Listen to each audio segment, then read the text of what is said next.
I'm arrived, gamers. I'm here. I'm never late. Who's here? Who can I yell at today? Jesus, I can yell at you. Cooks, I can yell at Cooks. Madari, always yelling. If the div is your game, is your night. Sammy, howdy, hey everybody. Oh, hi Jen. Hello, welcome everybody. Ow! Jeez, I can't. Listen, I'm gonna take your toy away if you're mean to me. It's my stream. I'm allowed to do what I want. Fucking rude ass. Can't believe y'all. Maybe I need to make that a higher redeem. Shut up! Oh, the visual's so small. I can like eat it. I have to fix it because you guys can hear it, but I can't hear the redeem sound. Which I know is really bad. I need to fix that. So I don't want you guys to waste like your points and stuff, and don't scare me if that's what you're trying to do. Hello. Yell at me all you want. I may or may not like it. Maybe our next ASMR stream will be me just like yelling at everybody. I think that sounds good. What's going on with my stuff? 1 second. Let me open VStudio. Thank God you guys can't see what the horror of that thing looked like. Doko ni the mic thing. Where is that? Is that under the camera? Not the... Yeah, the mic thing. Is it under the wheel? The Kagi wheel? It is. Let me turn it off and turn it back on. Sometimes I feel like using the detect sound mic thing works, and sometimes I feel like it doesn't work. I don't know. Hi, waifu. Hello, welcome. Just like back at the station. Sammy's been talking mad shit about our station. You guys like it, right? It's nice, it's moldy. You probably gotta get about 10 tetanus shots to come around, some leaky pipes. It's a great time. Maybe find some dead bodies. 1 second. I put my comfy on because I'm cold, but now it's like hot in my room, so I have to put my fan on. So it's the duality of suffering and pain. And before we get into dating, because I don't want to get distracted, Gomena, sorry, I need to do my Duolingo. I didn't do it. I was gonna do it before stream, and then I got distracted because I went to get a snack. Here, I'll let you guys listen in. Nihon. That's Japan. Oki. Oki. That's big in Japanese. Look at this free language lesson. Oki desu ka? Oki desu ka? Is it big? Is it big? Is it big? I still have to mess with the zoom. Listen, I set stuff up and then I forget to change things. I want to fix how it zooms. It looks a little wonky. It is a nice station. Thank you, Eve. Duolingo? Yeah, I used to be really good with it. I used to do it like... Oh god, I used to do my like 15-20 minutes a day or whatever. And then I had to relocate the station, and then I kind of fell out of it, unfortunately. Chisai desu is small. So I want to get into it, and I want to get into like actually writing it and stuff. I want to support the Akemi. Hi Sasa! Hello! What's up gamers? What's up nerds? Okay, I'm hurrying up the Duolingo so then you can watch me date hot people. Sori wa chisai desu ka? Is that small? No, it's average. Let's see. Nihon wa chisai desu. Japan is small. America wa oki desu. America big. Everything's big in America. Big, big, big. Nihon wa chisai desu ka? Is Japan small? Sori wa America desu ka? Yes, this is America. This is America.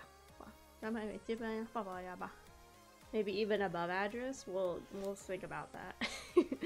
It'll be kind of hard if the next ASMR stream I do is just being a bully the whole time, because I'm a really good bully, but I don't know if I have 2 hours of being a bully. We'll see, I'll figure it out. Maybe we'll make a schedule like last time, and then I can scale it up on what I'm bullying you about, from like your appearance to your grades in school to how much you owe in taxes. Maybe we'll do something like that. Oki desu. Is it big? Yeah, it's big. It's Japan. Oh, is it Japan? Is it Japan? Sorry, I'm going as fast as I can. I know I need to do this before stream. I just didn't do it. それはアメリカです。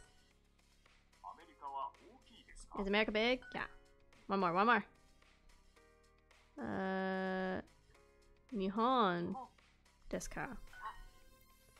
Okay, we did it. The bird won't kill me today.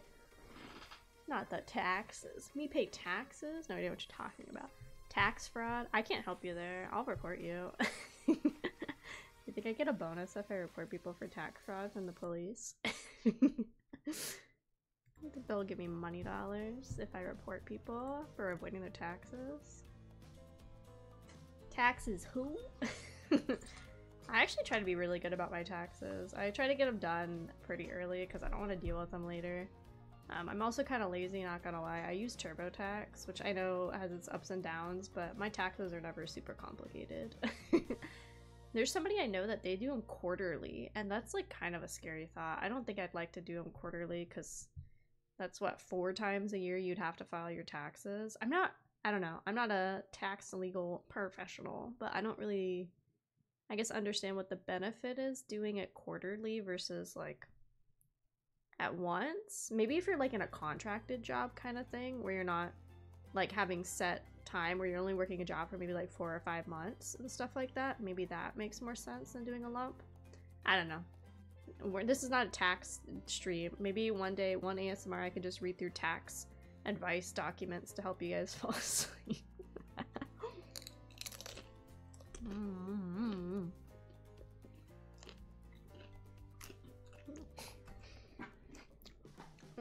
Roleplay ASMR, come do your taxes with AK.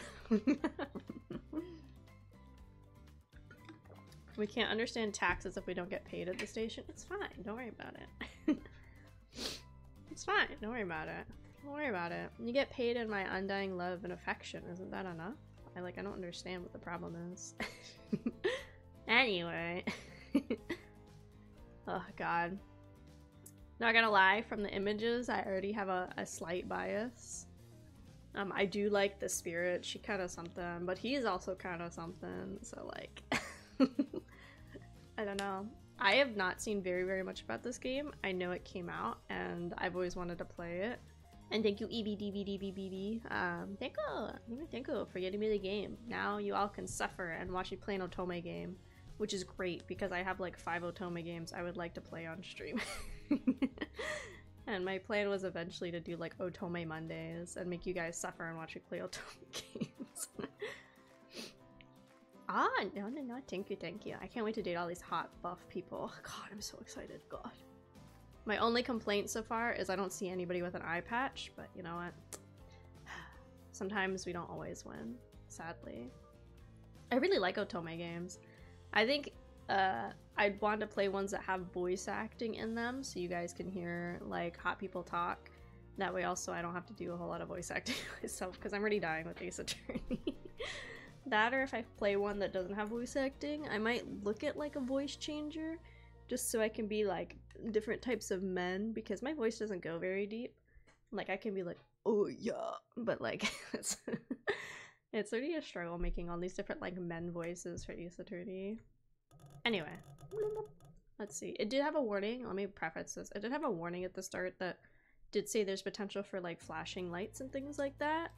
So if you're like photosensitive or that could affect you for any reason, I don't know when they are. I don't know like what will cue them or anything like that. So it's just a general warning. Yeah, please be careful. Where else? Should we just get into it? I think we just get into it. Ha! Call me Hot Mama. No, I can't. My eyes. Yeah, I don't know when they are. I'm assuming it'll be one of those things like a lot of tomes where like when like an action sequence starts, like there'll be like a flash and the screen will shake and stuff. That's what I'm assuming. Let's see, I'm gonna try to play the game just a little bit. Okay, maybe like that. It's always hard to tell like how loud a game is, you know? Because I see like where my volume is on the soundbar, and I don't want it to be a thing where the sound of the game covers me, so I don't know. I'm going to assume there's probably not a lot of voice acting because this was a pretty lower cost otome. It's usually like once you hit the $40, $50, $60 range that there's like voice acting and stuff. Take a sippy of water.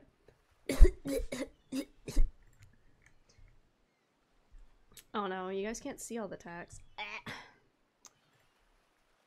Well, I'll read it all. That's the only thing I'm not a huge fan of with my overlays, with where the text box is. If I want you guys to see it all, then there's like a whole bunch of like dead space behind it. So, I think it's okay. I'll just read like I usually do. Let me lock that back into place. Let's see. Okay, let's go, gamers. You wake up on the beach, soaking wet, salt water stinging the inside of your throat as if you've nearly drowned. Water falls from your mouth as you open it to grasp for air. You have no memory of how you got here. In fact, you can only remember your own name, but not where you came from or a single fact about your life. What you do know is that, despite the outrageous beauty of the landscape around you, you feel incredibly sick to your stomach. Is that good? Wow, really down the wrong pipe, huh? You need a minute, or can I go on? Because I can give you a minute. We got plenty of time. Endless time, really. Ooh. Ah, see, this would be where a voice changer would be good, because I could be like, an eternity if you catch my drift. Whoa, not out, Ocean. Sorry, Akemi, may I continue? Please go on. Okay then, as I was... As I was saying. You look down at your feet, ankle deep in the crystal blue water of a newly arrived wave. As the water recedes back into the ocean, it reveals a grotesque discovery. Gamers, watch out. Scary things on screen. A decomposing face stares up at you from beneath the sand. That's why otomes are bad too. I can't read. All you can do is vomit a stream of dark bile, bugs, worms, and other ick. Questions race through your mind. Where are you? How did you get here? Who's behind this incredibly charming and well-spoken voice in your head? However, answers don't come easy. Your mind is completely blank. What will you do? Give it a kiss? Okay, gamers, here, I'll let you. I don't know how to do polls, and I think polls will take too long. A nice little schmooch. What do you guys think? Should we run away? Should we close our eyes, or should we dig up the face? I know what I would pick. What would you guys like us to pick? Are we cowards? Are we like mega cowards, kind of cowards, or brave? What would you, what do you think, gamers? I know what I want.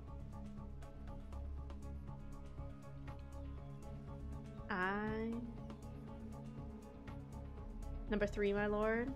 Well, there are 2 other people that say kiss. I feel like digging up is pretty close to kissing. Yeah? Okay. Let's dig it up. Kiss. You brush the sand away from the half-buried human head embedded in the ground before you. Ew. This guy wants to French, dude. Not on the first date, dude. There is no body, just this head. As you pick it up, flakes of skin fall to the ground. The jaw falls open, revealing a gold coin sitting on the rotting tongue of this poor dead soul. Get your hands dirty, I see. I like it. You take in charge type. Take in charge, you take charge type. Mama didn't raise no coward, twoo. You examine the gold coin briefly, happily distracted from what was otherwise been an extremely confusing morning. The sun beats down on you, drying your clothes. You check your pockets, but they're empty. Plenty of room for a gold coin, you suppose, so you deposit it. Why, that's a nice coin you got there. What if you were to spend it right now?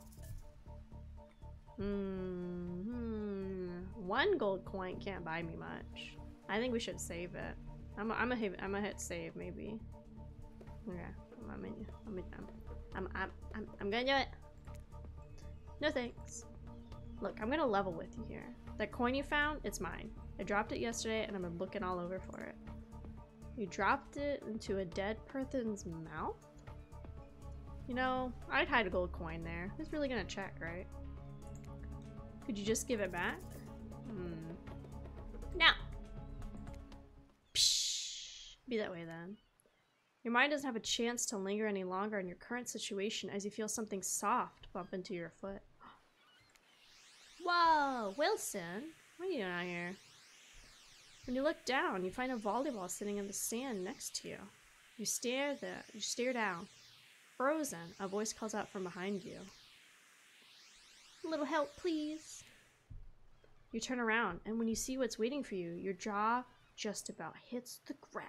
Oh yeah, it's time. It's time for hot people. Let's go. Hello, ma'am. Hello, ma'am. Oh my god, it's all of them? I thought it was just, I'm not ready for all of them. No! Otomes don't do this. They tease you with one at a time. I'm not ready for all of them. Whoa. Itadaki mas, dude.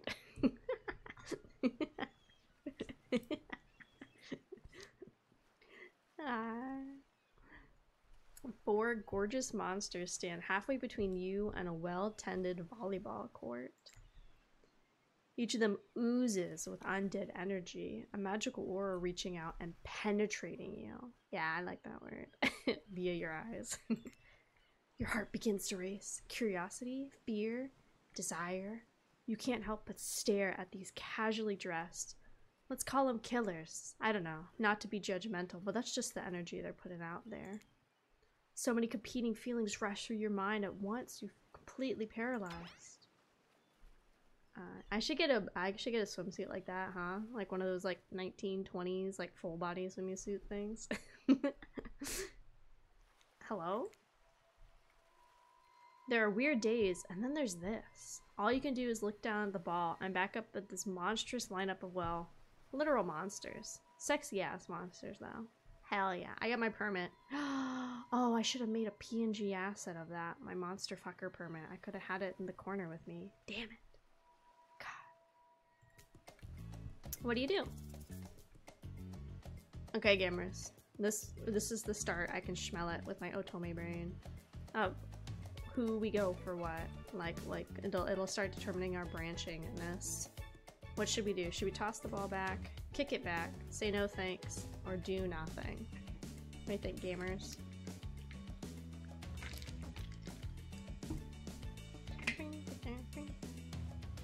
Oh, okay, Sammy votes to kick it back. Does anybody else have a vote?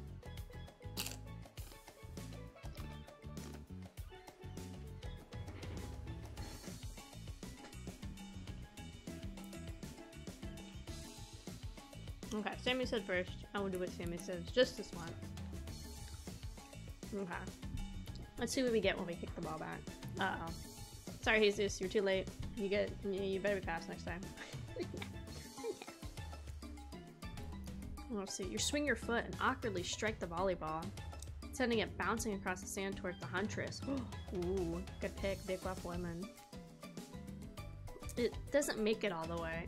Oh no, they're all staring at me. Everybody stares at you, silently observing your unsportsmanlike shame. They must be wondering, have you ever seen a volleyball before? That's surely what I'm wondering right now. It's not a soccer ball. What a dork. You feel so awkward that you can barely see straight. But through the haze of your embarrassment, you catch Wraith looking at you from the corner of your eye. Oh good, I liked him. Huntress jogs the rest of the way to grab the volleyball, and they all turn and head back to the court. Alone again, you look back across the street at the strange residents who casually bat a volleyball back and forth, happily ignoring your intrusion on their private beach. That's a little rude. Should you be frightened? Worried? Excited? I'd refer to them as killers, not to give too much away. But at the same time, damn! Even the narrator's like, let's get it. They are looking very appealing in their own way. And nobody so much as lifted a blood-soaked finger in your direction. Don't be scared, Akemi. You were made for this. Well, geez, if the spooky ocean voice says not to be scared, I'm sure it's all good. Yeah, the ocean says it's fine, it's fine. I live there. The ocean and I are like besties. It's fine. With no good reason not to, you decide to head over and see what happens next. Oh my god, they got like a whole nice little setup. They got some like some lounge chairs, some umbrellas. They got like little coolers with some stuff. They got it all just like decked out, dude. It seems like you've derailed the volleyball game just by showing up. You derailed the game just by showing up, nitwit. And I guess you're also a nitwit. Look, it's best to go with what Trapper says when he says it. There's a policy I hold for pretty much anybody who always seems to have fresh blood on their hands. Oh god, I gotta do like girly voices. I can't do girly voices. Hey, don't worry about it. It's just a game. Existence, that is. Oh god, no, I should have made hers like more high pitched. Whatever, gamers. This is what you get. This is budget voice acting. It's free 99 budget voice acting. Besides, you seem a lot more interesting than in a silly little game. What's your deal? What brings you here?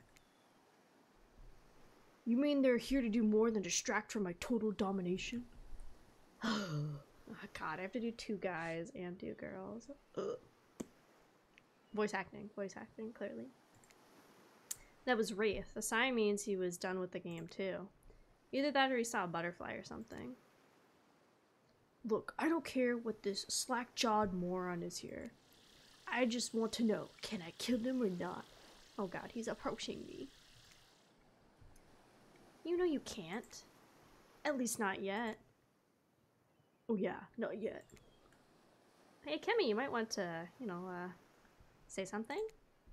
Actually, never mind. There'll be plenty of time for that soon enough. Right now, this group has some questions for you. Don't worry, AK, I'll riz up the huntress. Okay, you riz her up, But be warned, answer quickly and answer well.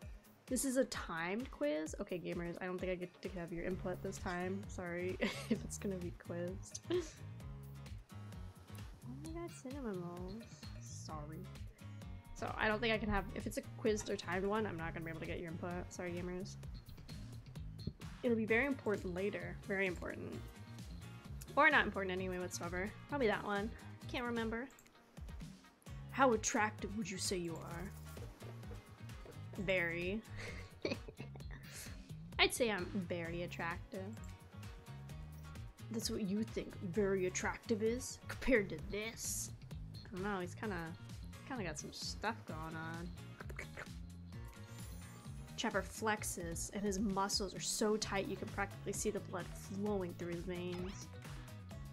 If you could have any superpower, what would it be? I want to fly. I'm pretty strong. And being invisible seems kind of boring. Let me fly. Flight for sure. Technically, I suppose I can fly. Honestly, it's not all it's cracked up to be. As far as I go, I'm still not where I want to be. What's your best subject in school? You could say I majored in skipping class. Don't skip class, it's bad for you. If I had ever gone to school, I'm sure I wouldn't have done great at skipping class. I prefer skipping over walking anyways. Oh, I would have done great. My bad. See, I can't read. What's your favorite animal? What the fuck is a mustelid? I think I should pick that just because I don't know what it is. Mustelids, 100%. Be honest, you have no idea what a mustelid is, and you're just hoping it's some secret answer that'll result in a hilarious Easter egg. Yes, I was gambling on that. There's no Easter egg, it's just another word for ferrets. You know what, ferrets are kind of cool. I'm down with that. What's your favorite color? Bongos. Blue. Blue isn't good for productivity. It makes people want to be lazy. What's your dream job? Not working at all. True. I could be a trophy wife. I'm amazing. If we get to do what we want, why work at all? It takes a lot of courage to break free from society's expectations to climb the ladder. Only she could spin laziness into some kind of grand crusade. These damned millennials. Whoa, rude. Best flavor ice cream? Chocolate! Chocolate, chocolate, chocolate, chocolate. My favorite flavor is pain. Same. Same here. Mine is vanilla, swirled with pain. Classic, classic. I think mint chip is the greatest flavor ever conceived myself, but enough about ice cream, am I right? True, mint chocolate chip ice cream is also very good. And I know Mod Ari disagrees, but Mod Ari's wrong, so it doesn't matter. Hold on a second, this reminds me. I am right. Always. It's a lesson you should learn before we go too much further. Do what I say if you want to survive. Pick mint chip. We're teaching lessons now, narrator. You rascal. Kill or be killed is the rule of this island, even for faceless voices. I'll agree with whatever the ghost lady says. You're fucking wrong. You know what? I'm gonna time you out. How do I time out a mod? How do I do that? Fucking wrong opinion. Fucking eating toothpaste, looking ass. God, you and that and like cilantro. All of your bad opinions. Can't believe you. Tell me, what's the best flavor ice cream? Chocolate. The best flavor is chalky. Chalky. Like when I go to Cold Stones, I get the, what is it? It's the chocolate desire, which is chocolate ice cream with chocolate fudge and chocolate chips and brownie all munched together. I'm a big chocolate person. Yeah, see, Sammy likes mint chip too. Promise not. You got reading comprehension problem? I told you, mint chocolate chip is where it's at. You almost bought yourself a game over there, buddy. That's right, I can end your life whenever I want to. I'm in control, so don't forget. If I say you like mint chip, you like it. Now try again. What's the best flavor? Chocolate.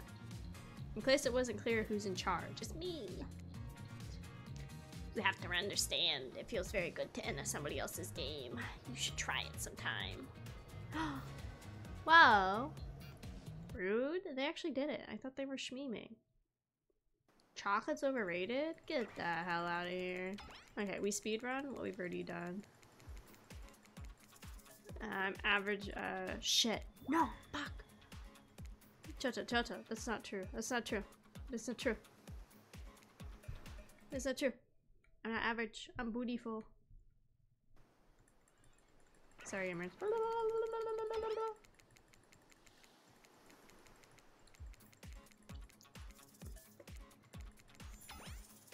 Fight. Skipping. Ferret. Not working. Chocolate. Okay, I guess we have to pick mint chip, which is fine. It's a good secondary. The best flavor is mint chip. So obedient. Think you're gonna do just fine. Anywho, not that they know so much about you, I'm sure the group wants you to start getting to know them. I'm Trapper. I pretty much run things around here. I'm the smartest, richest, strongest person on the whole island. God, he's got those, I don't know what they're really called, but like those Superman muscles on the side. It's pretty good. I don't like losers. If you want to know what a loser is, say hello to Wraith. I gotta do another voice. Hey, I'm Wraith. I'm just gonna, what if I just keep my voice? Large laddie lad. Oh, yeah, that's the one. It's pretty hot. Hey, I'm Wraith. I'm nothing like everybody else here. I like nice people and loathe big dumb idiots. Hey, what's up? I'm Spirit. I don't like most things. I don't really hate most things either. It's not worth my time. But the things I do hate, I really hate, you know? Based on my personal observations, life is nothing but suffering, and society is a carefully calculated lie to keep everybody subservient to those in power. Better to choose just not to take part in it. Geez, she's just Geez, it's like she was just downright murdered by society she hates so much. Booba? She got some booba. She got some boobies. I like her cover design, it's really cute. Oh no, wait, I'm remembering Spirit's story now, and that's exactly what happened. She's just like me, for real, for real. Hey, I'm Huntress. Don't let these bummers get you down. There's lots of fun to be had on this island, along with lots of love. Yeah, there is, if you know what I mean. Grow up. grow a body. Whoa, rude. I've explained this like 1,000 times. I'm not dead, or I'm dead, but I'm not a literal ghost. I just create a trail of fog. I'm not made of it. Whatever, fog buddy. That's not nice. He's not nice. You love it. Only sometimes. Ew, really? That's disgusting. That's what she likes. Don't speak for me. I also hate that. Stop speaking entirely, actually. For the first time ever, I agree with Wraith. Let's move on, otherwise they'll do this all day. Besides, if I know this crew, and I do, they'll want to show off soon enough. We're done playing. Let's go do something else instead. Wow, for once, I actually agree with the meathead. I say we go to my yacht. It's like a massive boat dock nearby. I'll give everybody a taste of true luxury and power. Wrath rolls his eyes. Don't mind him, he just hates fun and happiness. No, I hate the endless, desperate, soul-crushing pursuit of wealth, the way it's flaunted needlessly in the cruelty and dangers. What about hanging out by the pool? I find the water calming, simple, beautiful. Hey, what about our volleyball game? We can exercise and have some fun as a group. Are you all serious? That's a perfectly good lounge to chill out at right now. Hoorah. Words? Can't read. And I'm tired. And besides, I hate the sun. She's just like me, for real, for real. Where do you want to go? Okay, gamers. We can go to the lounge, which is where Spirit is. We can keep playing on the game, which is where Huntress is. And Choto. This is the yacht, so that's Trapper. This is Huntress. This is probably Wraith. And then this is Spirit. Sorry, Spirit, Wraith, Huntress, Trapper. Where do you guys want to go? Who are we trying to woo first? Depending how long the game is, we might be able to do multiple tonight.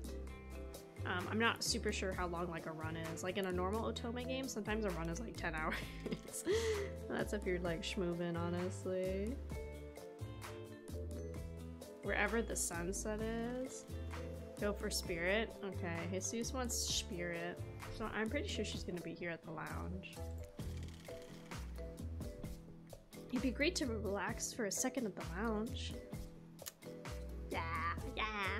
Not gonna lie, she was gonna be my first one to go for it. She's pretty something. To kick up your feet, look out over the ocean, and relax on your own terms. Who wouldn't want anything else? Dry, comfortable, enjoying a cool drink on a hot day. It's the best. I mean, what kind of fool, what kind of monster, what kind of mask-wearing psychopath would finally be granted a break from the constant grind of chasing and fighting to get ahead, and then choose to exert themselves in, quite frankly, any way whatsoever? Why am I the only one who gets it? It's time to stop living by their rules. I won't do it any longer. Yeah, she's hot. Yeah, you should probably give her a second to, like, calm down and stuff. No, hold it for a moment. They're gonna have the same voice. I can't do more. This is Dwight and Claudette, our activities coordinators. They're also cooks, waiters, bartenders, janitors, and every other job. They're the only remaining help on the island. This place we call Murderer's Island. Cue dramatical music. None of the others survived. Survived the interview process. Yes. Interviews. Hence why we shall heretofore refer to them as survivors with a capital S. These two have worked here a long time. So very long. I don't actually know how long it's been. Sorry, anyway. Your immersion is ruined? You know what, Sammy? I'm trying here, okay? I don't have a degree in reading. I didn't sign up for a reading degree. Sorry, anyway, I should probably let Dwight and Claudette do their mandated jobs. They sure look happy, but they're vibrating with nervous energy that is starting to give me the creeps. We will now escort the group to the venue of your choosing. However, in the future, we recommend waiting for us to present you with your options whenever possible, and to just run off to various activities unsupervised. We don't have much autonomy around here. Autonomy. God, brain dumb. The least you can do is allow us to do our job. The most you could do is help us get off this island. Dwight! Yes, pardon me. Please follow us. Hey, narrator man, dog. What's going on? Yes, something I can help you with? Those two, Claudette and Dwight, did they just start to mention something about wanting to escape? Escape an option? Should I try to escape? Why would I want to escape? There's 4 hot monsters on this island. Like, I don't... The in-game me clearly has their priorities wrong. Escape them? Oh, no. I think you're mistaken. Seemed like Dwight was asking for help to get off this island, though. Oh, yeah. Yeah, that's true. He was, but he just meant that he wants to get to the other vacation island getaways, a couple miles south of here. It's much fancier accommodations in this island. It's one of those big corporate outfits, quite exclusive, where all the famous celebrities hang out. Very luxurious. Doesn't quite have the charm that this island has, though. Trust me, you wouldn't want to go there. With all that money comes a lot of restrictions. This is where you belong. Now, off you go. It's time for an activity. On this island, decisions matter. Mostly. When I agree with them, not like that other island. So what'll it be? So I think we should still go back to the spirit. I think we should go for her first. I think that's the goal. I think we get her. Finally! Freedom from the preposterous premise that the 4 of us would be engaged in some sort of thrilling 2-on-2 volleyball match. Spirit looks at you from beneath her gigantic sun hat. She takes a conspiratorial tone. Yes. I don't know whose idea volleyball was in the first place, but I hate them. I tend to binge, binge? I know what the word is, but I don't know how to read. Sprained ankle, but everybody already knows that I'm technically floating above the ground, so nobody believed I was even putting any pressure on my joints in the first place. Then I tried to annoy everyone by not giving a crap, and when that didn't work, I tried whining, and when that didn't work, I threatened to kill every single person on this island. But turns out I'm not the first to toss those kind of threats around on the island. So thanks, I guess, for getting it called off. Are we threatening to end each other again? Ha ha ha ha ha ha. Now it's Dwight who takes on a conspirational tone, his eyes shifting as he slips into a loud whisper. Please, make it quick. Is what you'll be saying when we get behind the bar to make you the drink of your dreams. Hilarious, right, Dwight? Yeah. Yeah, right. So what do you have? What shall we have? A sangria sounds kind of good. That or the virgin daiquiri. Not a like a vodka or like a dark kind of. Well, vodka's not dark, but like not like a harder liquor kind of person, to be honest. I don't really drink a lot. I drink like occasionally, and by occasionally I mean like maybe once every like 4 months. So very, very occasionally. Like 2 or 3 days ago I had my first drink that I had had in probably like 5 months, to be honest. I don't know. I just like, I'm a casual drinker. I'm not like a get like wasted kind of drinker. Yeah, let's do the fruity ones. That's the ones I like anyway. I like the fruity ones. Because they're foodie. I drink not very often, but can't for now. Oh. Nani? Is it because you're responsible and you don't take PTO? Something fruity but refreshing. Hold the coconut rum. A sangria, maybe? My pleasure. That sounds nice. We used to make drinks like that all the time back home. Well, not we exactly. I watched somebody drink a drink like that once. Your ID expired? Oh my god, is your driver's license expired? You probably, like, probably should go fix that before you go places. Jesus.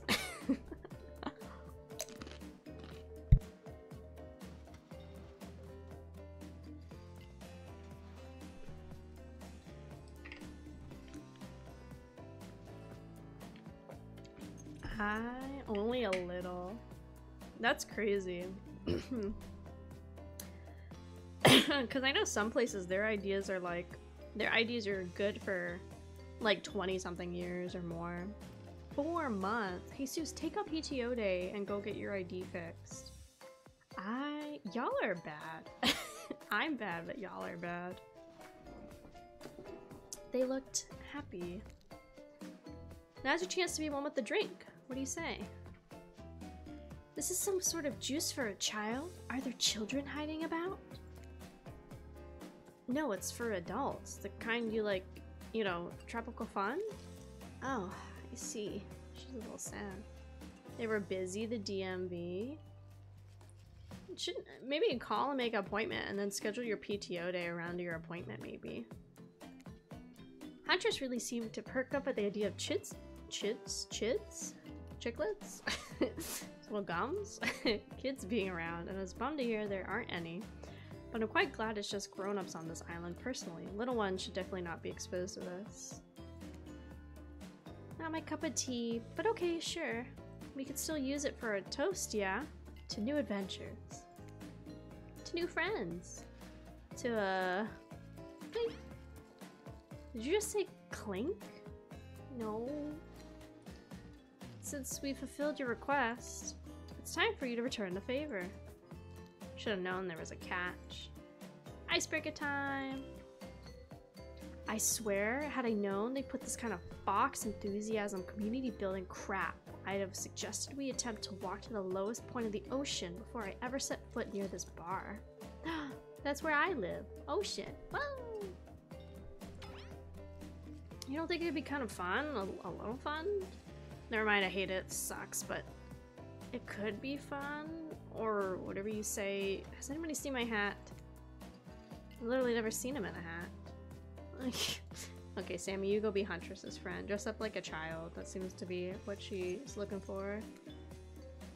If we must make small talk, I'd rather at least pick a topic before we end up being forced to do some lame improv game that nerds learn at their non-sports after-school activities that I definitely never did because I'm no nerd. I think somebody doth protest too much. Sitting here on this beautiful sunny afternoon, warm sand beneath the cool fog beneath my severed feet. The topic I choose is books. Novels, comics, fiction or non. Reading is the only real escape from the inescapable horror of life. The escape into your own mind. A groan rolls through the crowd. Not a lot of readers here, I'd imagine. Based on that response, they were much more enthusiastic about drinking. Considering the situation we're in, it seems an appropriate time to ask you. Akemi, what's your desert island book? The one book you'd bring with you if you were, well, on an island like this. Oh, and it has to be a classic horror. For reasons that should be obvious. Which means because it's an island of horror villains. And also the books are all in the public domain. Nothing too modern. Humanity has grown soft these past 100 years. So what's your favorite? Let's see. I've actually read 2 of these. I've read the Dracula and Frankenstein when I was a little younger. I've been meaning to read Dr. Jekyll and Mr. Hyde and stuff. Dracula's interesting because it's like it's literally starts as like a salesman trying to go like sell the real estate that's Dracula's castle, and then he ends up getting kind of roped into the vampire stuff that's happening in the town around the castle. So it's not very much like there's just like a known vampire in the castle. It's kind of funny. And then Frankenstein, from what I remember, is obviously like he makes the Frankenstein monster, like Dr. Frankenstein's monster, but it's like more about like a question of like what is humanity and like what does it mean to be alive and stuff like that. So it's kind of an interesting read from that perspective. But I haven't read Dr. Jekyll and Mr. Hyde. I think I enjoyed Frankenstein more than Dracula, to be honest, because I thought the real estate stuff was kind of boring. I didn't actually read it. That's a lie! It seems like 3 movie versions of Frankenstein. They've all been pretty good. You know, you can lie to make yourself look smarter. I did read it, I promise. They're killers, not mind readers. Oh, that's a good one. Seeking knowledge, but finding only death? Yeah, been there. Can't say that my experiments have been successful, but, well, fingers crossed. And fire? Don't even get me started, dude. Experiments? Crap. Not again. I swear every excuse you give him, it's all this dude talks about. I might have clicked too far, so shut up. Did you tell me to shut up?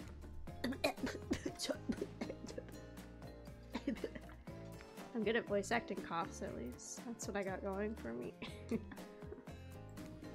Take it from me. This one likes to think he's a scientist, but he's actually a monster. Can I be a little of both? Like I said, I haven't actually read it. Also not true. But that sounds smart enough that I'd be willing to believe its true meaning of the story. Enough about these silly old stories that belong to someone else. I think it's time to make some new stories of our own. Before you know what's going on, Huntress is waving an empty vodka bottle in the air, a devilish twinkle in her half-mask-covered eye.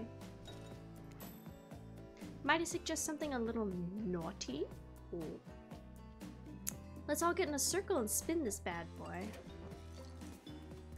Ooh, a new contender. Great idea.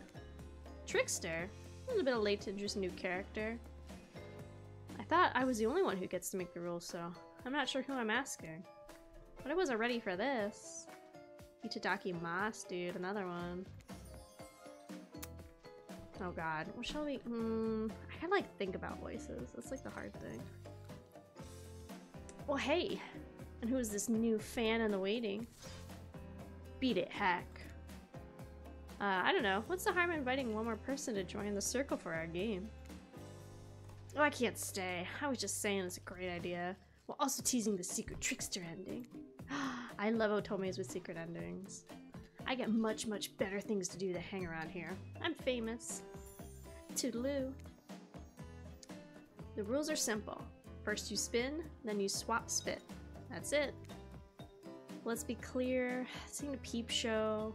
We're here to have a good time, but in a classy way. I'm not here to be classy. All makeouts will happen out of view, public eye, real romantic light. Yeah, romance is the goal. So we'll all be here waiting in complete silence, trying to listen in and use our imaginations while you make out on the other side of the bar. But no watching. Like adults. Romantic, well-adjusted adults. No, let's just mac out all in a circle. And just like, go around the circle and just take turns. Akemi, you're up. You grip the bottle in your hand and put your fate in the hands of an empty bottle, of the empty bottle gods. Mini-games consist of two parts. Poggies, make out, let's go. On top a pointer which rotates in a clockwise direction, and on the bottom a target you're going to be pointing at. This year upcoming minigame is a special minigame, perfect for the less coordinated because there's no winning or losing. Well, not technically. Wherever the pointer stops, that's your results. Suppose it doesn't stop where you want it to, that's a bit like losing, but no one has to know if you don't tell them. Okay, ready? Ready. Here we go. Spin the bottle and see you're gonna smooch. Okay, we're gonna aim for Spirit first. I think she's cute. Oh. Oh. It was like right on the line. I didn't think it was gonna be instant. I thought it was gonna spin a little more until it stopped. You got Wraith. You two are meant to be psych. You actually spin multiple times to get your real result. First to get to 3 times is your true match. Oh. Ah. Got the Huntress. Oh shit, no! She's not a bad pick, but I want the Spirit. God damn it. What's your true match? Ooh. Just this morning you were waking up on some strange beach surrounded by strangers with murderous intent? Now you're looking across a beach towel at Huntress. Lust in her eyes, sweat glistening on her skin. She's not a bad pick. She's beefy, muscular. That's pretty hot. Your heart races. You can feel your pulse pounding in your ears. Huntress takes you by the hand and you sit face to face at a private section of the bar. There's butterflies. Look, wait, there they are. Oh, you can like see them just a smidge. I do this. Nah, you can't see them. She begins to reach for you, putting her hands on your shoulders. You're sweating, but not in the sexy way she is. You're sweating in a gross way. You'd sweat at the interview for a job you're not even remotely qualified for. You don't know what to do. You try and lock lips in the state. You might gross her out so completely she'll never be able to look at you romantically again. Huntress, I'm sorry. I can't kiss you right now. You're relieved, but also a little hurt? It's not you. Well, it is you, but in a good way. I think you're great. Maybe too great? I don't trust easily, and I'm afraid of what might it mean to connect with you so early. It's not that I don't want to, I just don't think it's the right thing right now. I understand.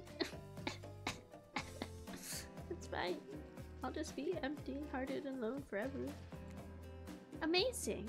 But also understand this. If you tell anybody I go soft, I'll break you in half. It's pretty hot. I might tell people. I'll tell them you almost chewed my whole face off. Oh, I like that.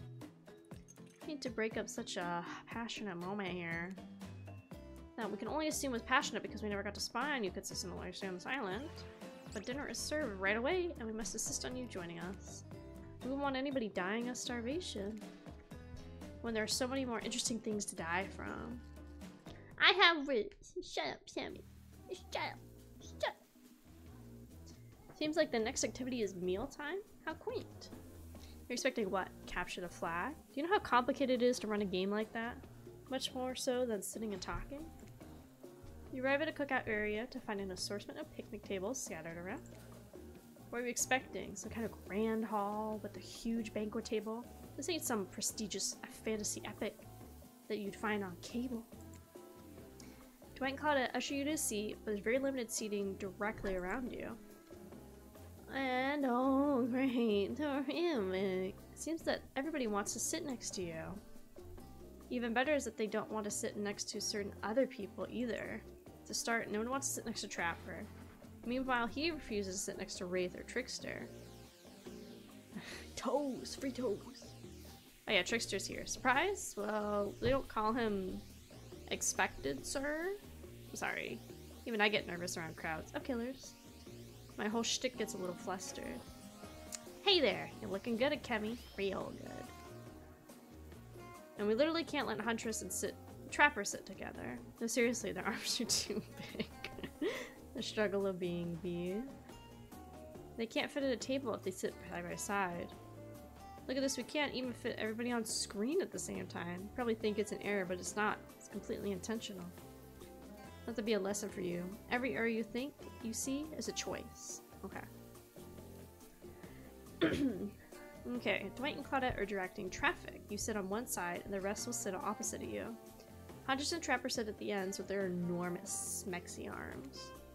Now that everybody's seated, we can begin dinner. Tonight's meal was prepared slowly and carefully with both love and hate for 12 hours over a spit. We hope you all enjoy. We really, really hope. Hey, you didn't actually tell us what you're serving. What are we eating? Meat. Man meat. Sorry. Seasoned with a specified number of special herbs and spices that we simply can't divulge. My favorite! Meat is too good. Meat is murder. Which, you know, considering what we've been doing, who are you to be judging you now? I'm sharing facts. You need to know, and you need to murder something to eat its meat, so that's like technically true. Technically true is the best kind of true. Okay, enough yapping. Let's eat. Yo, Akemi, think of what I'm thinking? It's gonna be a person on that spit, right? Several parts of overlapping people, perhaps? I hope. Man meat. I haven't seen any major pig wearing palm tree button-down prints, you know? When you look closely at the spit, you spot what definitely appears to be scraps of fabric sandwiched between some layers of meat. I think I might be sick. Is there anything else to eat? This took 12 hours. And we do literally everything on this island. Actually, there's one thing you're not doing today. You're not carving up this delectable meal. Well, he's right for a change, 'cause I am with my broad axe. It's a perfect tool for easily chopping anything in twine. First, who says twain? Is it tween? Twine? Bruh. Reading? Non-existent. Sometimes I swear it's like we're all from completely different historical eras. Second, I'll handle this with my cleaver. Fast, powerful, clean. At least it's clean when the meat is cooked. No blood. Ugh, you two and your ridiculous bicep swinging contests. Enough. Grow up. Obviously, my gorgeous katana is the only option. Obviously. The hell it is. Oh, I'll show both of you my katana and send you to actual hell if you like. Please stop, please. I hate it when we fight or talk or even look at each other in the eyes. I can do it. I have the skull of Azarov. Azarov? I would cannibalize if it's for spirit, also if I get the chance. Okay, Jesus. I think you maybe need to take your PTO. Great. Instead of slicing it up, you can club it to death for a second time. Hey, Kimmy, I know this isn't what you want to eat. Better hurry up and volunteer to carve up dinner. Otherwise, it will go on for hours. No hyperbole. They once argued over who had the most effective weapons for 72 hours straight. It doesn't matter which one does. When they're done, they will take even longer cleaning their weapons. All will explain the value of maintaining your tools. Despite being a bunch of cold-blooded killers, for some reason they're always terrified of tetanus. True. Tetanus is terrifying. Hey, why don't you just let me carve up dinner? Shit. I don't know how I'm cooking too fast. Heat it when it gets cold. Here's a machete, freshly sharpened. Minigames consist of 2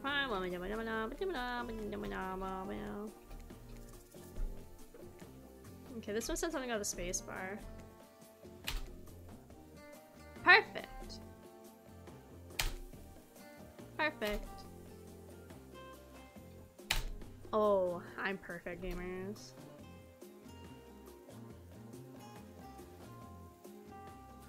Counting in my head, in my brain. Let's go! Perfect. How much do I have to cut?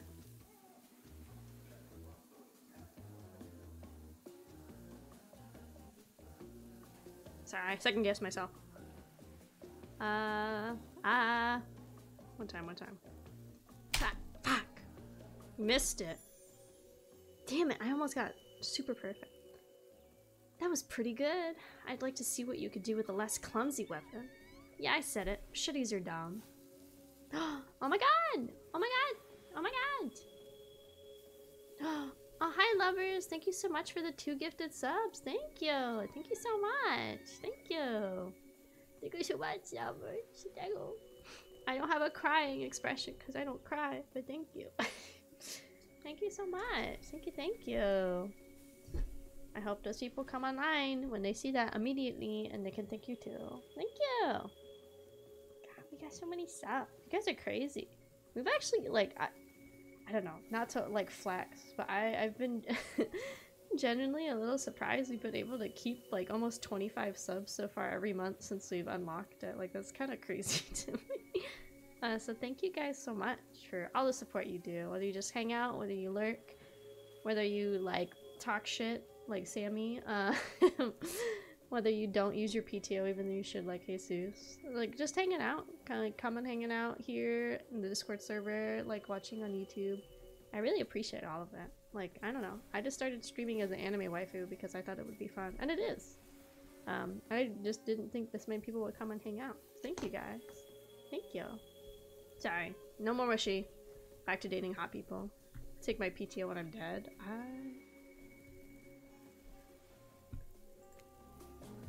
Dinner is finally served.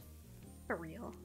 The sounds, especially coming from the masked killers when they eat, which involves lifting their mask and shoveling food right behind them, are nasty. Sure, okay, whatever. Spirit, meanwhile, doesn't even eat. She's the only person who seems to be really embracing being dead. They're all dead, right? It's obviously hell, I mean... Come on, we're still trying to be mysterious here. You think mystery comes easy? Claudette and Dwight aren't the only ones who've been working their asses off to make this night perfect. Well, at least they're lifting their mask. This is only 99% as disgusting as it could be if they just tried to mash stuff through here. Spirit, why aren't you hungry? The two best things about being dead is not having to eat. It's only one thing. Think about it, Akemi. Number 2 is no number 2. One less thing to think about in the afterlife. Even if I wanted to eat, I have no idea what would actually follow. You might have noticed, but I'm mostly just a bunch of disembodied, dismembered body parts floating in a spectral form. You see how deep this cut in my abdomen is? I don't think my digestive tract connects anymore. Between the food and the behavior of the group, this makes this the worst meal ever. But even worse is they're staring at you. You're not eating. They don't like that. Oh, I know I want man meat, but not this kind of man meat, not gonna lie. I think they want an explanation why. Why don't you tell them? This is gross, I'm sorry, look at the seagull. Distract them. Wow, ever seen a seagull that big? I haven't. It's incredible. Anyway, what were we talking about? Lame misdirect.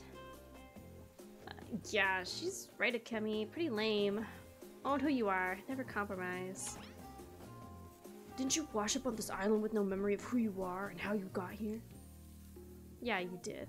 Poor thing. When did we talk about this? How do they know? We didn't talk to them about my no memory thing. You have no idea the last time you ate a real meal, and you've been standing in the sun. But what the seagull? Oh, you made a lot of good points. I swear. We're beginning to feel lightheaded. Wait, what that mean? Maybe you need to eat something to survive here. Either that or somebody's poisoned you. No, wait, you haven't eaten, so you can't be poisoned. One of the answer is you're clearly about to pass out. Oh, hey, it's me again. Your friend, mentor, and guide. Narrator to the narrator, the ocean. Not sure how I feel about this characterization, but I'll allow it. I brought you here, and I may be the only one who can help you now. There's only one thing you must do to survive. You have to figure out why you're really here.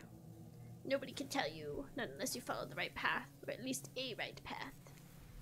There's too many of those to count. Hopefully pick at least one of them. There are even more wrong paths. Many lead to your demise. Others lead to something even worse. Starting screens over and having to fast forward back to where you were. I don't like that. That's the worst part about Otome games. Let's go ahead and shmay really quick.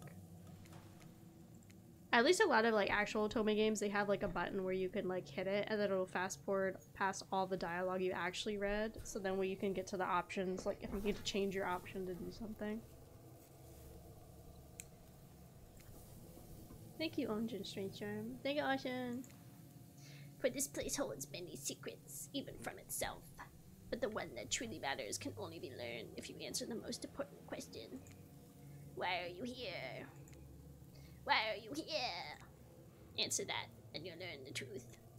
The ultimate truth. That voice sucks. Big, mysterious. Gotta give it to this ocean character. Some quality early game storytelling.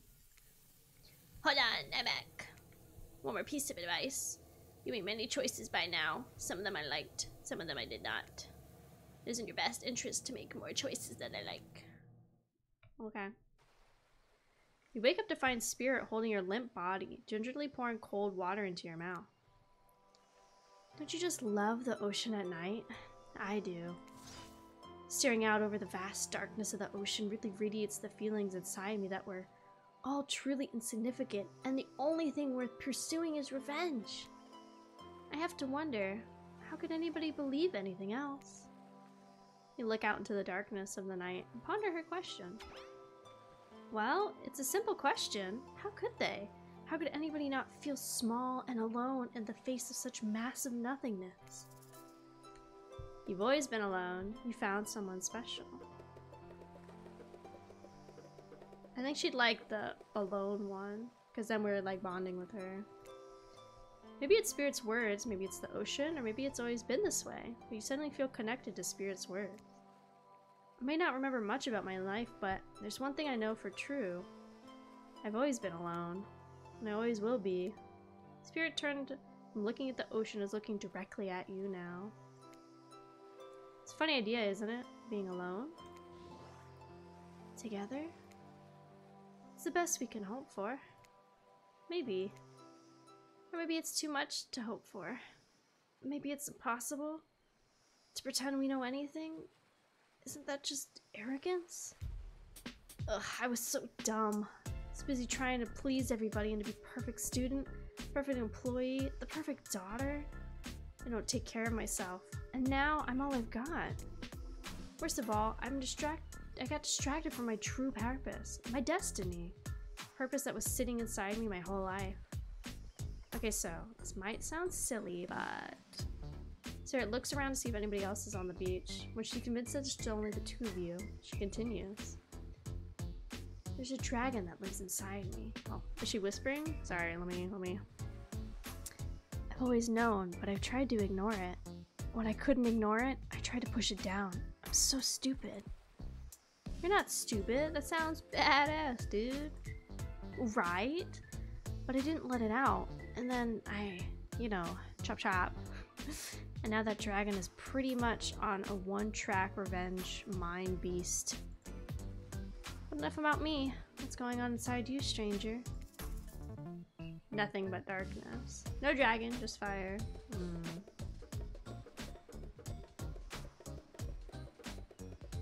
Darkness, darkness, darkness. I'd kill to have a dragon. Maybe not the best choice of words. I mean, we can give her another dragon. Ayy. Bold of you to assume that you got a dragon. Ayy. I mean, a dragon sounds awesome.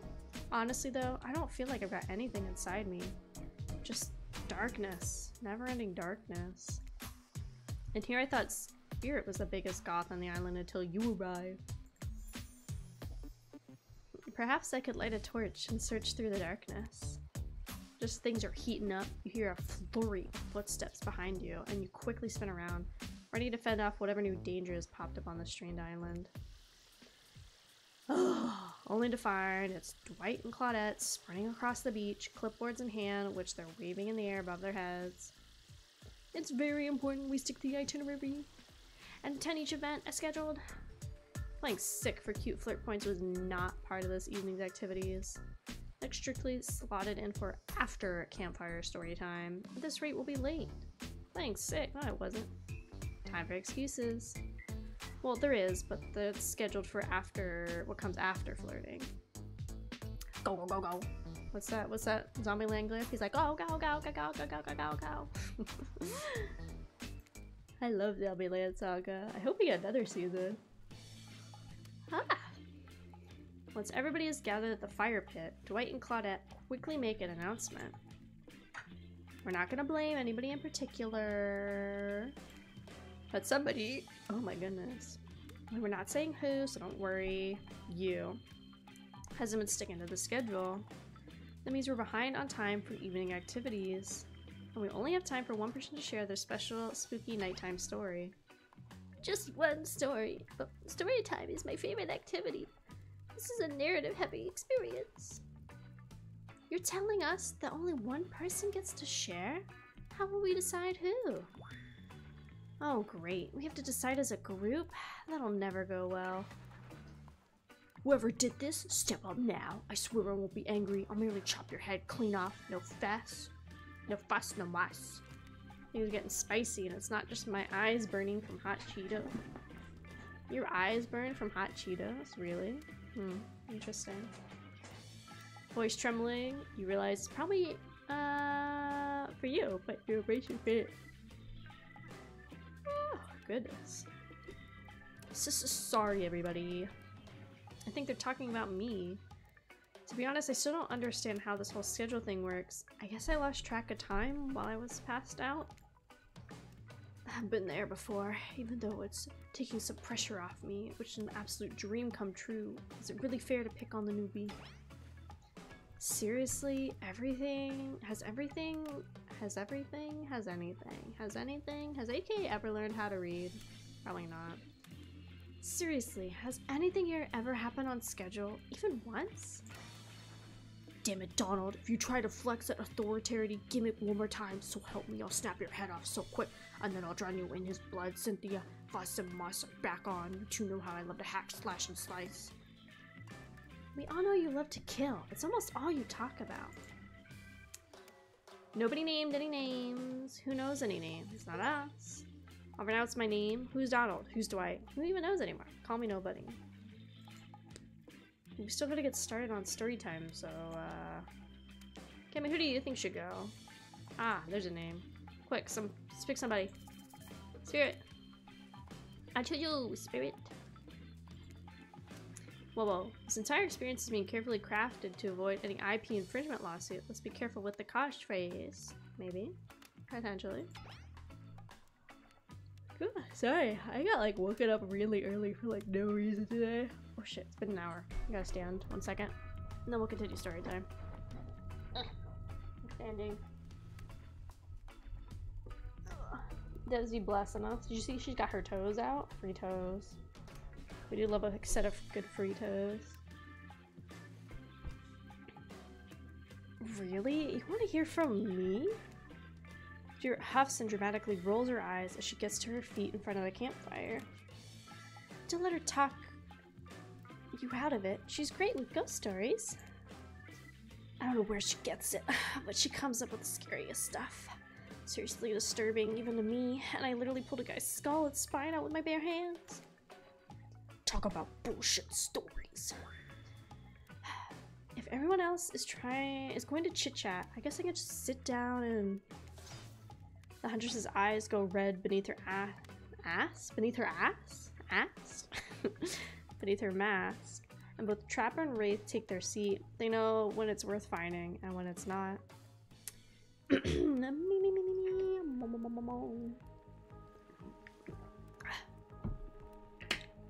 Ahem.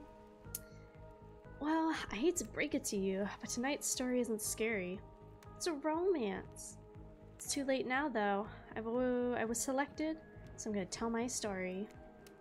I call it The Prisoner's Kiss. You notice that Huntress and Wraith are both sharing a giant tub of popcorn. Nobody offered me popcorn. Yeah, what the fuck? I was gonna make popcorn today, actually. It was a dark summer night. Warm rain seeped from the sky like blood from an old moon. Detective Hota, a celebrated investigator and renewed hostage investigator, was called to the scene of a strange occurrence, unlike anything she had ever seen before. When she arrived, the scene was chaotic. Crowds had begun to gather. A dozen other officers were doing everything they could to keep curious onlookers away. But how could anybody resist wanting to know more? For there, in the middle of a busy market, had appeared a giant box. Strange, alien in its appearance, and massive in size. No one knew how it got there. Was it delivered? Built on site? In such a busy area, how could something like this just appear? A mystery, it was as if conjured by magic. But this was no illusion. The box was very real. And someone was trapped inside. Spirit pauses her story to look from face to face for each audience member. She has no expression, but you feel her vibrating with energy. She's in her element. "Help me!" cried somebody inside the box. It was a man, terrified, trapped, imprisoned, his voice trembling. By now it was as if every detective in the city was there, looking at the strange structure up and down, inspecting it from every side. It doesn't make sense. There are no doors, windows, no fasteners or seams. It's completely solid and much too heavy to move by hand. Solid, that is, except for a single small slit, just enough to see the bloodshot eyes of the prisoner trapped inside. I don't know what happened. I woke up here and I'm scared. So scared. Please help me, cried the man, as if pleading for his life. No stranger to tense situations, Detective Hota comforted. Damn it, I was in my zone, bro. The man. She used her training to calm him and buy time for other investigators. However, time did not bring clarity. only anxiety as the night dragged on with no progress on opening the box. As the night grew longer, the seeping rain puddling on the ground, the man inside grew more desperate, more sad, lonely, more pathetic, and needed help. But Detective Hota was no help at all. Powerless to save the man, guilt began to weigh on her, like it never had before. "Don't let me die in here," the man begged. "Don't let me die alone." "Stay calm," instructed Detective Hota. "You're not alone. I'm here. Hell, half the town is here. We're all in this together, and we won't let this be the end of your story." Looking through the narrowest of passageways, Detective Hota watched her own reflection in tear-filled eyes of the strange, sad prisoner. Together they both wept in silence at the hopelessness of the moment. "Promise," asked the man. "Promise that I'm not alone." "Yes," she promised. "I do." A simple pledge, she felt an instant connection like she had never felt before. Not to her family, not to her friends, not to any of the other hostages she had worked so hard to free before. And so, the man's eyes closed and backed away. It didn't scare Detective Hota, for she knew he would return. And he did, pressing his lips up to the narrow slit in this horrible puzzle box, repeating his question again, steam flowing from his mouth as he asked, "Promise, promise that I'm not alone." "Yes," she promised, "I do." Pressing her palms against the cold outside of the box, without truly knowing why, Detective Hota leaned forward and placed her own lips up to the opening, letting her breath creep into the strange structure, allowing her warm lips to fall onto this man's. It was a gentle kiss, a moment of compassion.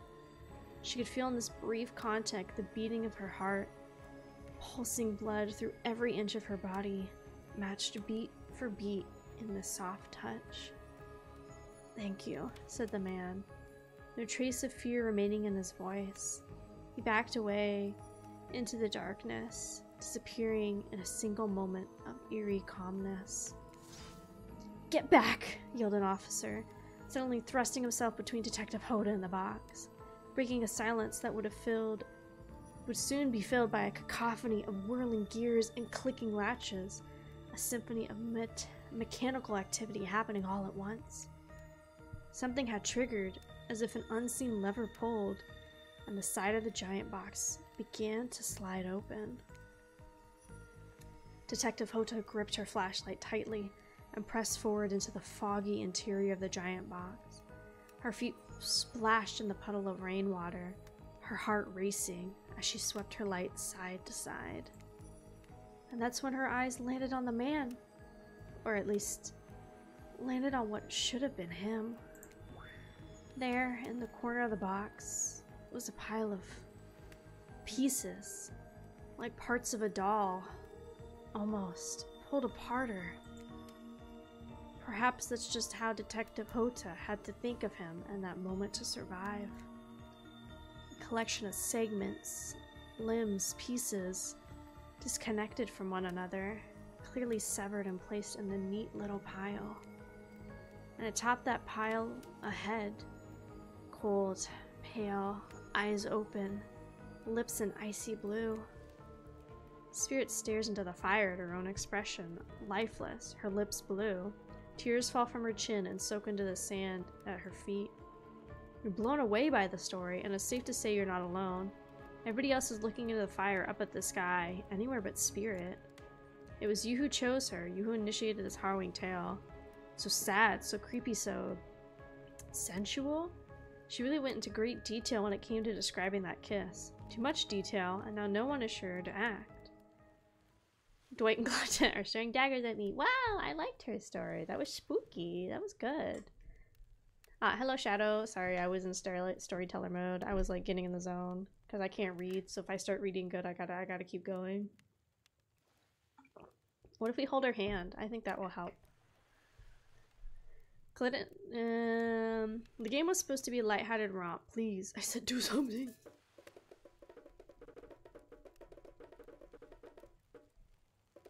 Wish I was in a box. You stand up without saying anything, approach Spirit, reaching your arms around for a hug. Her robe, hovering in the air, begins to wrap itself around you and squeeze you into her. It's kind of like being hugged back, but also like being tied up. Don't break immersion. I do what I want. I was trying to be good. Did I do a good job? I was trying my hardest. But also like being tied up.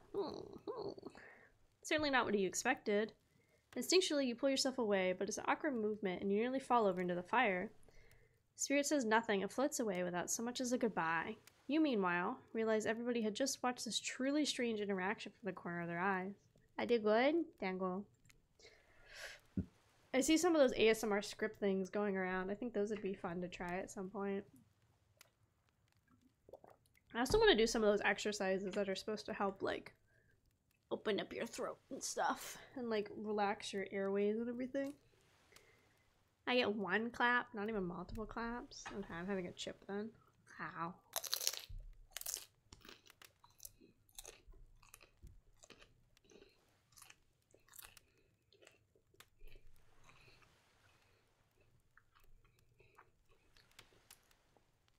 On that note, everybody decides it's time to take a break and split up for a little bit so that they can all have a moment alone before bed. Everybody leaves and you're alone by the fire. The only thing you hear is the ocean slowly lapping against the shore. This is nice. I really like the background illustrations for the game. They're all really pretty. I'm going to shave again. A true moment of peace and tranquility that lasts for all of 7 seconds before Trickster shows up and he's blaring his latest song. He's a SoundCloud rapper. Hey baby, you look lonely. Mind if I join you? Doesn't wait for an answer. I know you've been hearing from those guppies all day, but I want you to hear something from a big fish like me. Something special those in charge of the island don't want you to hear. I'm the ultimate catch on this island, the only lobster in an ocean of sardines. Nobody can give you what I can. You just have to find me. Find me, baby. Trickster leaves. You're a bit confused about what to make of his cryptic clues, but you aren't going to do any time to yourself to think about them just yet. Or get any time. Whatever. Trickster feels weird, man. True. To be honest, I haven't played like actual Dead by Daylight in a while. But I remember when he got added to the game, I know a lot of people started playing again because like they thought he was really hot. Spirit approaches you. You know, I was watching you though. The whole time I was telling my story. I could tell it was having an effect on you. This fog that follows me around, I could feel you breathing heavily, taking me in. You and I are both absolutely flabbergasted at this piece of information. You learn something new every day, even when you're a goddamn narrator. You did it again, right? You need to calm down. You should come to the hot tub with me. Hot tub time. Dipping in the hot tub with the spirit. You've come a long way in a single day. I'm not saying you shouldn't follow her, an offer like that. Just don't forget our little talk. I'm gonna get in the hot tub with a hot lady. Are you kidding me? Oh, it's got a little swan. You and storyteller friends slip into the water. It's just the right temperature for an evening dip. Plus, if some jealous shark comes along and manages to jump from the ocean to the pool, you're pretty sure your killer companion can handle it. I just want to be totally clear, even though the story bore some similarities to my life, it was not about me in any way, shape, or form. Not symbolically, not metaphorically, not any other ickily. I believe you, completely. Sure, you were cut into pieces in your life, and so was the person in the story. Perfectly normal coincidence. Sure, you're on this island, trapped, one might say, in the most puzzling places. Also, just another regular coincidence. And sure, his lips were blue, and your lips are blue. Really? You call this blue? Searching for answers, hoping to find... revenge! Okay, so similarity stop there, I guess. She in it. She in the bikini. She just wearing a little cover. Coincidences. Coincidences. Get this through your head, whoever you are. Samurai blood runs through my veins, or well, maybe it's coagulated by now. No need to sweat the details. Regardless, I'm a descendant of noble warriors. Thousands of years of training with bladed weapons precede my entrance into this world. Do you know how many swords that is? A lot. You gotta figure that out with many sharp edges. A person is bound to get disconnected from a body part here or there. The truth is, I won't typically share this since I don't like blabbing about it. I dreamt that story, like watching a movie in my sleep when I was just a little girl. Years before my father sunk his blade into my skin. I've never been able to shake it. It's a very adult story for a child to dream. Do you believe me? Yeah. Yeah. Anything to hold your hand, Spirit. Yeah. I know we just met, but yeah, I do believe you. The way you told the story, it clearly came from someplace deep. Fool! Who taught you to trust a stranger? You're gonna get hurt if you don't learn to take care of yourself.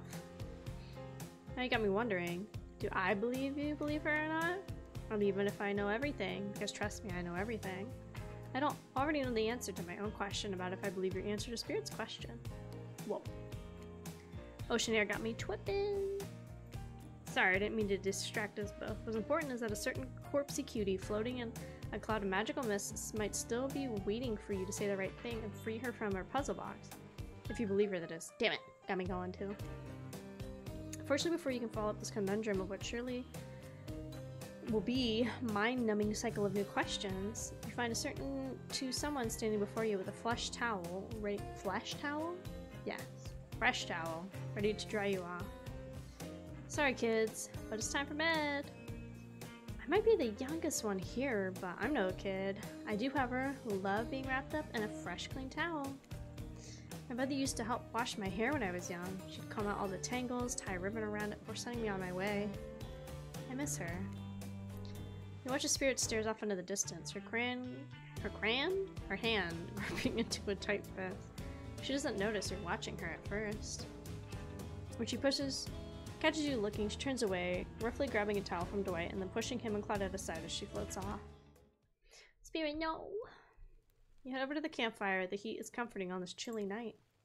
Looking at the cracking embers, you think about Spirit's story about the prisoner in the cube box. If you manage to escape this place, will you leave with your life, or has it already been taken from you, and it's just a matter of time until you make a gruesome discovery? Before you can dwell too much, Claudette and Dwight arrive, their now familiar creepy smile stretching from ear to ear. It's a bit menacing to see a smile like that lit by firelight. Uh-oh. I'm getting scabby. Sorry. You must apologize for the accommodations. We were prepared for another guest, but we're gonna try to make you comfortable and die trying. They hand over a pillow and blanket and welcome you to snuggle up by the fire. Perhaps some music will put you at ease. Just try to keep the volume on to a minimum. Our other guests aren't the type you'll want to rob of their beauty sleep. Ready.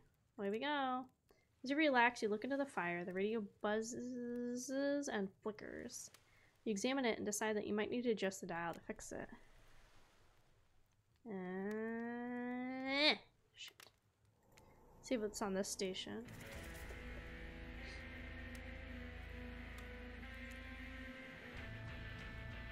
Let's see.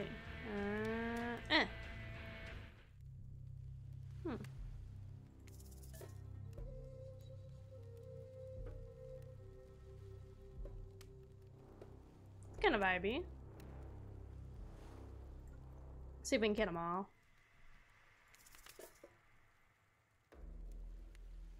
I'm assuming this is all music from like the actual Dead by Daylight game. Shit. Nah, whatever. Brain small.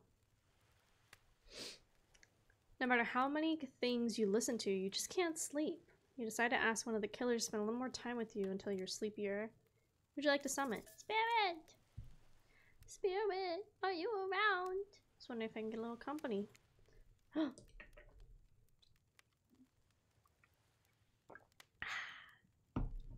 Spirit tells you her secret for falling asleep when she's feeling restless. I like to listen to flute music, dab on some essential oil, steam my pores. Really? What? Even the dead like to relax. I don't really have any of those around. She's giving me a gift! Oh, we're making it, boys. Spirit reaches out and presents you with a unique item. It's a small comb carved from bamboo. I guess you can hold on to this. It was a gift from my mother. I want it back though. And if you lose it, well, you get revenge on me. If it's the last thing I do. You finally start to feel sleepy, except maybe it isn't really a sleepy feeling, more you're paralyzed. You try to keep your eyes open, but you can't. Darkness overtakes you. The dark voice from earlier speaks to you again. It shouldn't still be as spooky, but now you've had a whole day of strange voices in your head. It's still a little odd. The human body is made up of 60% water. Did you know that? Of course you did. Everybody knows that. Even an amnesiac video game protagonist. Well, guess what? Drink as much as you like. You'll never get to 100%. You hear me? Don't think I don't see what you're up to. You wake suddenly to see somebody looming over you. Oh god, it's Trapper. Trapper is sitting beside you, sketching a portrait. Oh, you're awake. I saw you with the spirit right before bedtime. You should know, they're not what they seem. Not like me, obviously, who's obviously completely honest and trustworthy. I was out checking to make sure you weren't sleeping near my... Well, actually, never mind. Just be careful where you sit. But since I'm here, I'd like to share two things with you. One, I don't take rejection well. Two, the first thing is very important to remember. Are you drawing me? Trapper doesn't answer. You aren't drawing stink lines radiating off of me, are you? Nothing from Trapper. Look, I'm not an easy guy to get along with, but I'm an easy guy to spend time with. That'll make sense if you choose to spend time with me tomorrow. The rest of the scum live like rats. You wouldn't know a good time if they bit them on the ass. I mean that literally. Point is, if you select me for a day of luxury, extravagance, and fun, yeah, I said fun. If I don't pick you, remember what I said earlier. You might be the last thing you ever forget. But hey, you look tired. Get some sleep. Maybe even sleep well if you can. Just try not to roll over to the about 15 feet to your left. Wow. Odd, but okay. Finally alone, for real this time, maybe, you drift off to sleep again. Hopefully you're not poisoned. I hope not. I'd like to not be poisoned. Wait a second, where are we? This isn't... Oh, geez, it is. It's one of those reality show confession rooms where all the contestants talk to the camera. Look, I don't need anybody. I've been perfectly fine on my own ever since my mother died. I eat an all-organic diet of raw deer, bear, and human, and I'm fit as a fiddle. That being said, something about this newcomer makes me think that I might be missing out on some huge part of this thing called life.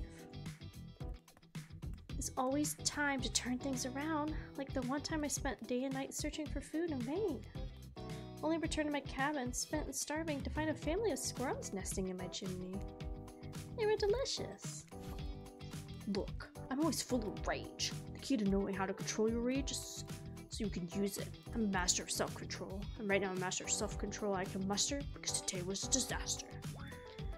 Let's just say I didn't love it. Haha, that was funny. Laugh. I said laugh. Anyway, planning to kill this idiot. Don't tell them though. I want to lead them on a little more. Make it much better for me when they're screaming. Yeah, today was fun. I don't get ahead of myself or really invest in something that might hurt me, so I don't know. Maybe we'll see how this goes, or maybe they'll realize I'm not one of them. They seem pretty smart, so it's probably what'll happen. I gotta learn to go easier on myself. Who could love me if I can't love myself? Oh my god. Huntress is my queen. True. I know that everybody thinks of me as a beautiful cold-blooded monster. I can't help it. Circulation just isn't my thing. I don't choose to be cold. This cute hat and robe okay? Those are choices, sure. If somebody were to come around and capture my heart, at least that beats being stabbed, you know?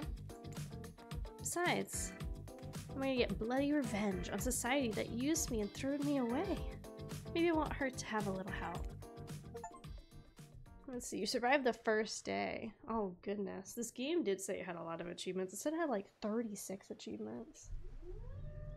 Okay, sitting back down. You open your eyes, sun shining, not a cloud in the sky. That's a lie. There's clouds right there, I see them.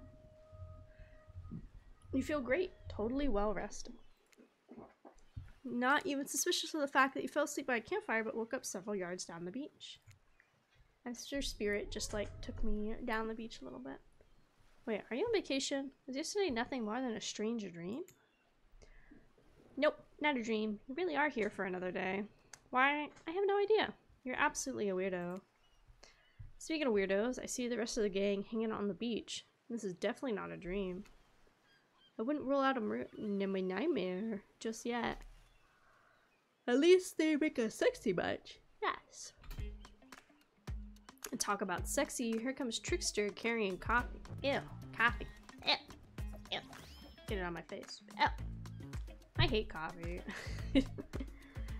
I could never do coffee. It's not for me. I don't like the smell of it. I've tried it a few times. I don't like the taste of it either. Morning, beautiful. I thought you might like a nice cup of joe to start this incredible day off, right? Oh, thanks. Trickster seems suspiciously cheerful. I'm sure there's nothing nefarious behind his joyful demeanor, though. Everybody knows musicians are morning people. I also want to wish you luck. Today is an important one. My only regret is that I won't be a bigger part of it. Budgeting issues. Also, I'm just swamped with engagements, especially on the other island.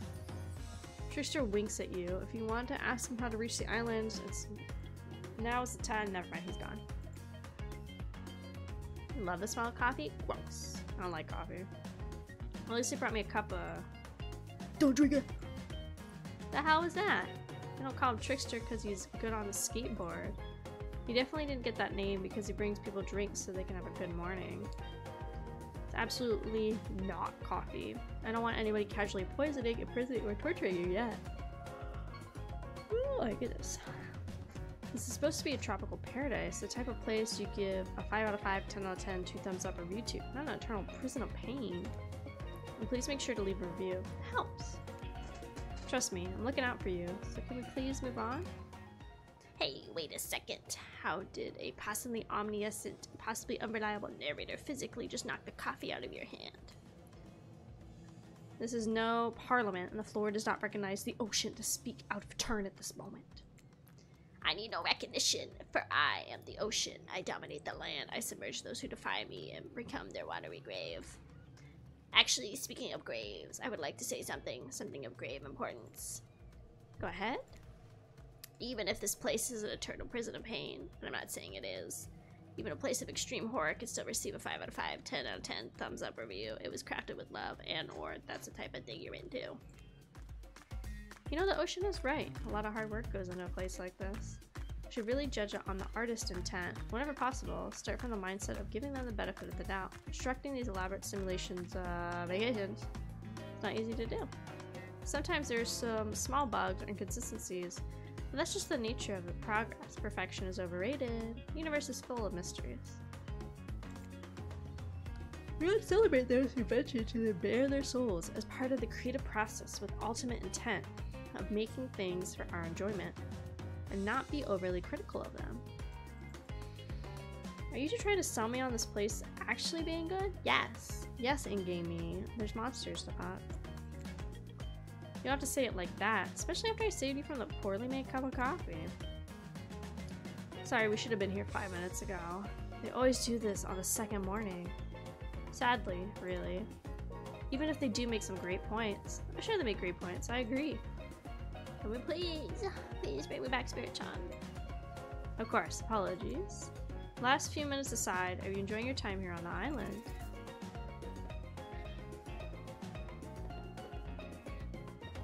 There.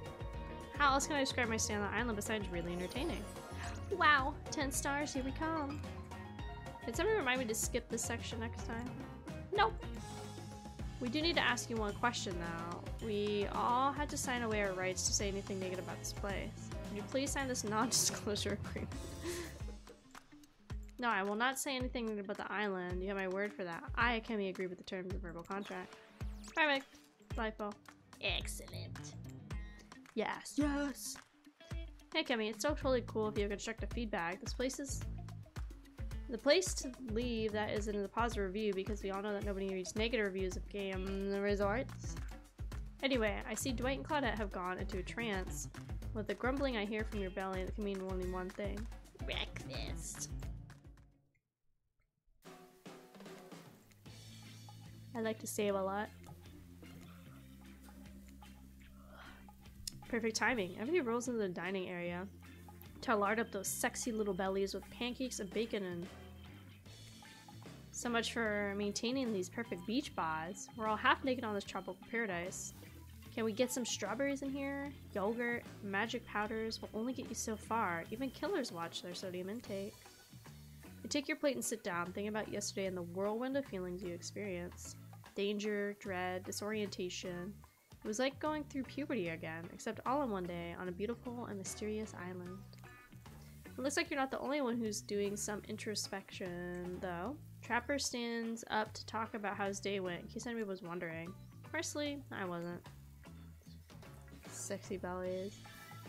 Where do you get these gifts, Sammy? What the fuck? I'm not kink shaming. I'm just like, where do you get these? I can't imagine you could make me any angrier today than you did yesterday. But I really hope you do. I really, really hope you do. Unrelated. Has anybody seen where I left my cleaver? Haha, just kidding. I always know where my cleaver is. Well, that was bizarre. Back to your bed. No. Now Huntress steps up to talk about her feelings. This island is treacherous. I don't know what the newcomer thinks they're doing here, but certainly isn't helping any of us. Well, Huntress pretends to be all independent, but she's secretly kind of miffed you and her aren't getting along. Oh well, that surely must be it. Nobody else to make a weird stand during breakfast. And just like that, here comes Spirit. Did everybody sleep well? I did. Should I say did not. I haven't slept in like 20 years on account of this whole burning quest for familial revenge thing. Last night was no different. So in that case, it was exactly how it should be. Got a lot of reading done though. Now if you don't mind, I'm gonna go back to quietly resenting being trapped here with all of you. Well, looking cute doing so. Guessing Wraith has had enough time to work up the courage to speak in front of the group. There he is, take us home. Oh yeah, that was fun yesterday. I mean, not like too much fun. That'd be weird, but like a good enough? Not fun? Ah. And now they're all looking at you expectantly. Wait, you're supposed to stand up and explain how yesterday made you feel? I'm so sorry, bro. Like, I wasn't tired at all today. I think it's just because, like, the weather down at the station's, like, already turning into, like, fall and cold and death, and I'm, like, already dying. Like, I put on my comfy today, which is, like, a big wearable blanket, because I'm already just getting so cold.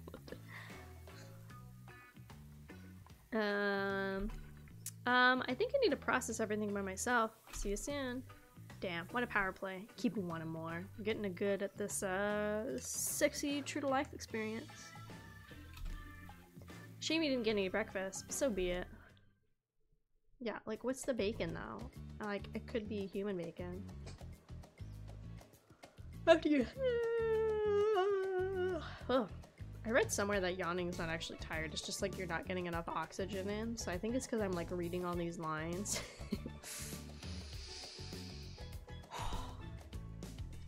After breakfast, you head to the hot tub by yourself to clear your head. Yesterday was, in short, a lot. Before you get there though, something catches your attention. You hear that? Were you dressing? Watashi? Well, yeah, I guess. That is okay, you know. I might be pursuing a relationship with one of the 4 fine killers, but I feel like this person I'm getting to know the most is you, narrator-kun. It's only okay in so much as it serves to illustrate that you've lost your mind, seeing how I'm not real and all. Yeah, I heard it this time. I think it's coming from behind the pool shield. Ooh, ooh. What are they up to? No, stick it in there. A little more, a little more. Yeah, that's it. I'm drinking plenty of water. Anytime my character goes like this, I'm taking a sip of water. How does that feel? Intense. Nice. Yeah, that feels right. This is uncomfortable. And I want you to take that and put it right. Yeah, you know what I'm talking about. Just like that. Exactly like that. Sorry, I had no idea these two, whatever, do the ding do the apple. afraid to look. Please say something so they know you're close by and can hear everything. Oh, wow! Look at that super cool bottle of Trickster brand suntan lotion everybody left on a chair. Anybody know where I can buy some? Damn it! Oh, come on, a little privacy, please. Dwight is panting and Claudette has a crazed look in her eye. So I didn't know how else to let you know I was here, that I could hear you, you know, what do you think we were doing? We were doing, I don't know what you're doing, but it sounded, fine. You think two people trying to find new ways to kill each other in a desperate search to make their own death permanent is fun? We have 5 minutes to ourselves every day. We spend it hoping if we stab each other in just the right spot, we won't get resurrected. I kind of believe that the key to finding the exact place we need to bleed out from. And I believe that place is our appendix. Why else would it be there? Makes sense to me. Do you think we were me and him and Dwight? You don't have to laugh that hard. They get it. My life is a nightmare, and yet somehow it's never been worth it right now. Let's go, lover boy. I noted all our entry wounds, and our 5 minutes is up anyway. Good luck, Akemi. You're gonna need it. And if you figure out how to escape this island, make sure your ghost tells us how. There's both tragedy and a comedy. Tramagedy. Let's see. You're heading to the hot tub. Yesterday wasn't short a lot so far. It's been exhausting. But you're dedicated to achieving a true centered sense of calm. No drama, no bullshit. Just soaking up the sun in a heated pool. Today you're on a date with you. Ooh, I like it. I want to be on a date with me. Who would make the first move? Aside from that thought, all is going to plan until a shadow blocks your precious sun. Skinny tipped. Spiky tip, like a palm tree bending over to screw you over. It's not a tree, it's... Hey babe. Breakfast is weird, huh? Everybody just jumped up announcing how they feel. What's that about? Some kind of forced check-in with a group? I don't like it. Fishy. Kinda lazy. Whatever though, breakfast is dumb. Nobody should eat before noon or after 4. Yeah, I do intermittent fasting. See my abs? See my abs? How could you see them? Maybe you can see them later in my private stage on the other island, you know, IP Island, where all the Hollywood celebs hang out. If you play your cards right. I could give you a private show. Catch you later. His abs are pretty amazing. I'm gonna give him that. And that blow-up bat. Threatening but adorable. Makes for an interesting silhouette. Genius design. He's a psychopath, just like the rest of them. We don't gotta give him anything, and we're not best friends. Just because we had a little talk about doing a little talking, it's not an open invitation to go smashing the 4th wall every second. Okay, now that the guy is gone, we can get some ground rules established that we're definitely gonna abide by. It's time to lay back, take some deep breaths, and... another shadow. People won't leave me alone. Let's see what it is this time. It's Spirit, that checks out. You two have gotten pretty cozy. We should get out of here. I know a place that brings a bit of a welcoming darkness to this whole tropical nightmare. Best of all, I'm the only one that seems to know about it, so we won't be bothered there. I don't even know why I'm telling you, really. It's my private spot. But I guess I get a feeling you'd appreciate it in the way that I do. Not like the other killers. They don't get me. But I'll get them. Oh, I'll get them. And I'll get my father too, and I'll punch him morning to me, mommy. Spirit radiates a menacing aura, waving her sword around in the air as she threatens, well, the entire universe. And it's scary. And more than a little hot. If you get turned on by menacing. Look, at this time on Murder's Island has gotten us both a little confused about things. I'm choosing to lean into it. I suggest you do the same. You've seen her get mad. She probably scares you into compliance. But we've also seen that there's more sensitivities hiding within her. Which one do you think will win out? You consider her offer, but before you decide or go off with Spirit, the Wrath interject. Honestly, Spirit's great. She's the only one around here that doesn't totally get on my nerves. I guess we got good taste, but I don't know. We could hang out and I could show you some cool stuff if you want. Or, forget I said anything. Tough choice. You weigh your options quickly because you can only go on one date today and you don't want to be hacked to pieces for saying the wrong thing. It's always good to remember that there are all these cold-blooded killers, but you know what they say when life gives you lemons. Make lemonade. MC's me for real, for real. And to die a horrible, retching, writhing death after drinking it because the lemons are poisoned. Sorry, the silence got me tilted. Who it'll be? I gotta go with Spirit. You made the correct decision. But know this, just because you picked me doesn't mean I'm gonna slobber all over you like a dog, understand? Well, God, why? You still got a lot to prove to me. I want to believe that our connection is real. But I've been hurt before. Literally, with a katana. Katana that I now wield, in spectral form. You feel me? Because you will feel me if you try any of that macho trapper crap. Yeah, I feel you. Before you ask Claudette and Dwight to clarify, I'll let you know that yes, it's too late to change your answer. Yeah! Yeah! Aww. You and Spirit arrive at the coast, overlooking the Black Lighthouse. It's old and decrepit, but still impressive. There's something magnetic about it. You can see why Spirit would be drawn to such a place. You look Spirit up and down and notice she's wearing all black, just like the White House. I'm noticing a bit of a theme here. Is black your favorite color? Black isn't really a color at all. It's the absence of colors. It's a void. Like me! Spirit smiles. Nature abhors a vacuum. Not sure it's a good thing or a bad thing. The lapping waves on the shore of the coast set a romantic tone.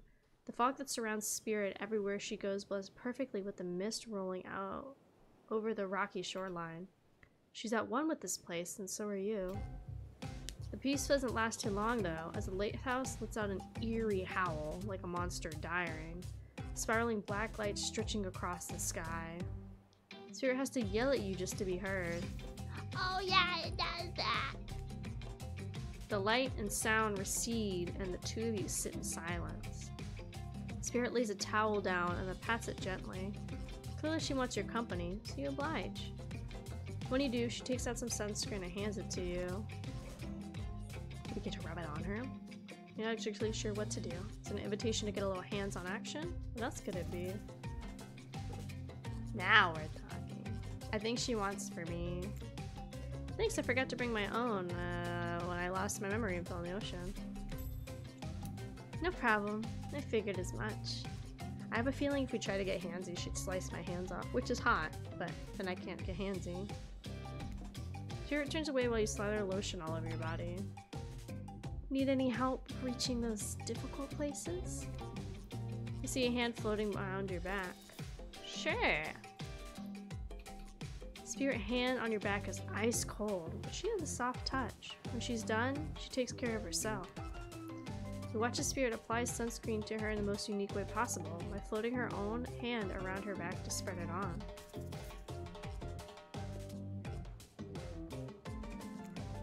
The fact that your hands just float out around you like that and you can reach things way easier than I can. It's almost like you're some kind of superhero.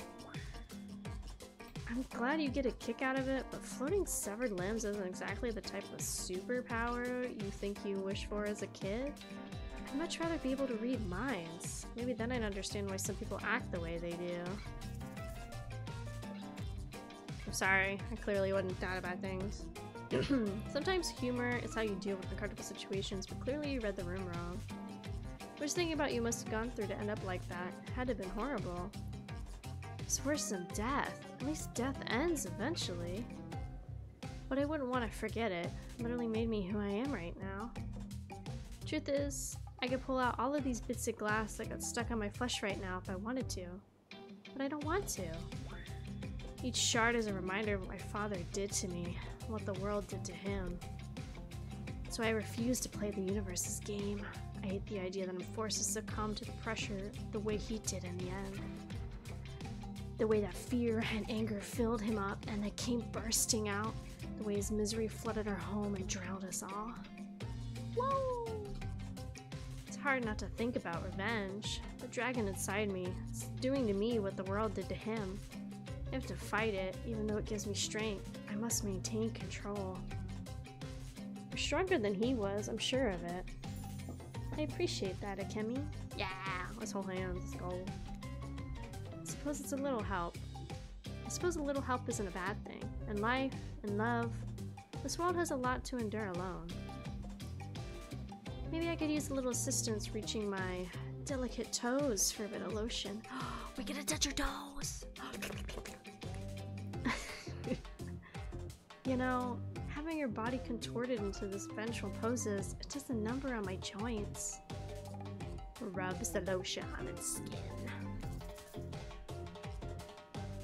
We get to do more. We get to touch toes. Shit. Oh, you missed completely. Fuck. 1, 2. 1, 2. 2. 1, 2. 2. 1,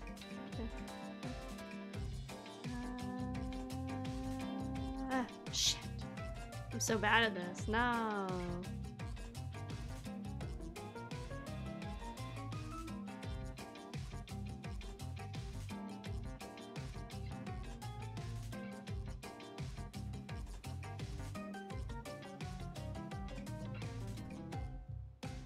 Not bad.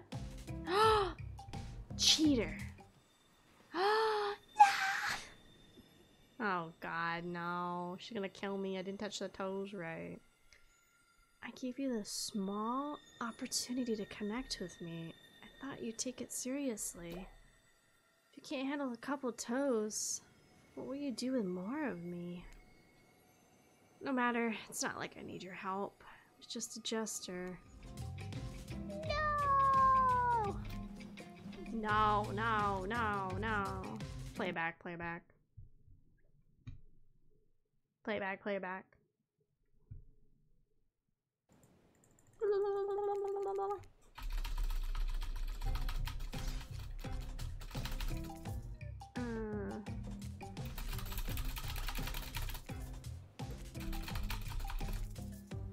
Okay. You're not sure it's appropriate. When you're staring at Stuart's back, her head turns around and notices you looking at her.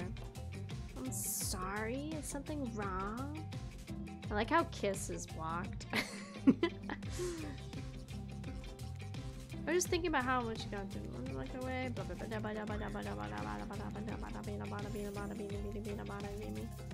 Give me them toes. Okay, we have to get. I think at least 3 of them counts as a path. 2. Not bad. 1, 2.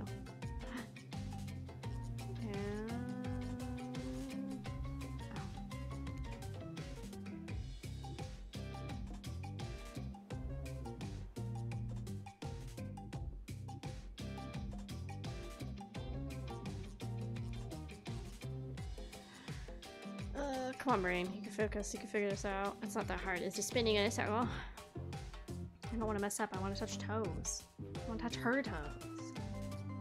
I can interlock my fingers with her toes. Oh, that'd be so hot.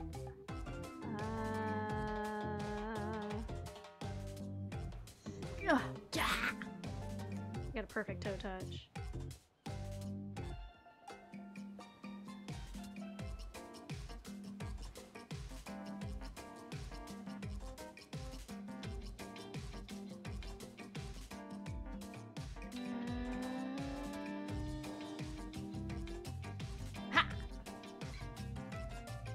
Nice.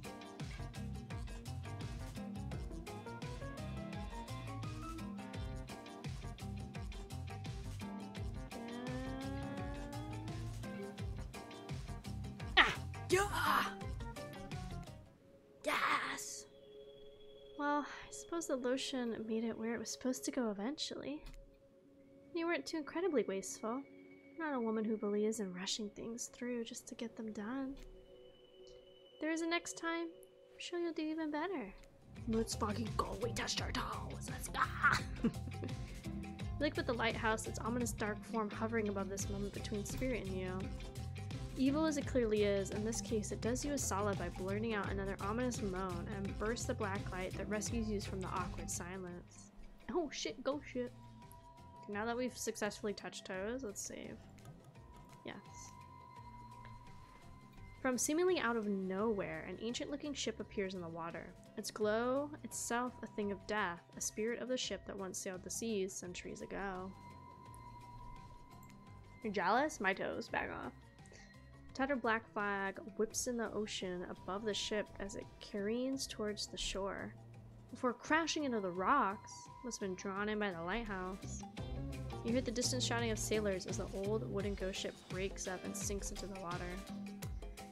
Alright, that does happen sometimes. Should we do something? Nah, the sharks will take care of it. Within a minute, the ocean is quiet again except for the waves. And to south, hungry sharks. But these time-traveling pirates, or whoever they are, you're half sure you saw one of those skull and crossbone flags, aren't the only thing drawn here. It's Wraith. He's emerged from the palm tree behind you. I didn't come here to bake every day or anything. I came here for that. He points at the lighthouse and is indifferent to his attention. But seeing it in my dreams, shining in the dark light to me, I can't avoid it through the woods and the walls or something that seems watching over me. Duh, it's a lighthouse. It does that to everyone at some point. You're not more special than me, and those dead pirates or that mermaid I saw washed up on shore the other day. Ew. Mermaids, by the way, aren't even close to as pretty in person as they are in movies. More sea witch than underwater princess, if you catch my drift. It's all part of a vast conspiracy. An epic river lies on the island. Something.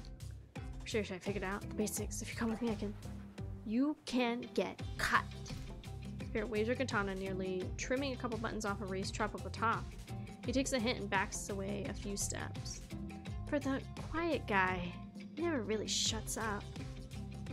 Okay, by the way, alone at last, tension breaks. Deathly moans quiet, and Wraith vanishes back to wherever he hangs out. You scooch closer to Spirit, breathing in the damp, foggy air that seems to emanate from her. It's not quite clear how the whole fog thing works, but you don't care. You're feeling this. Spirit seems to be feeling it too. She starts to adjust her robe, and you get a peek at the bathing suit underneath.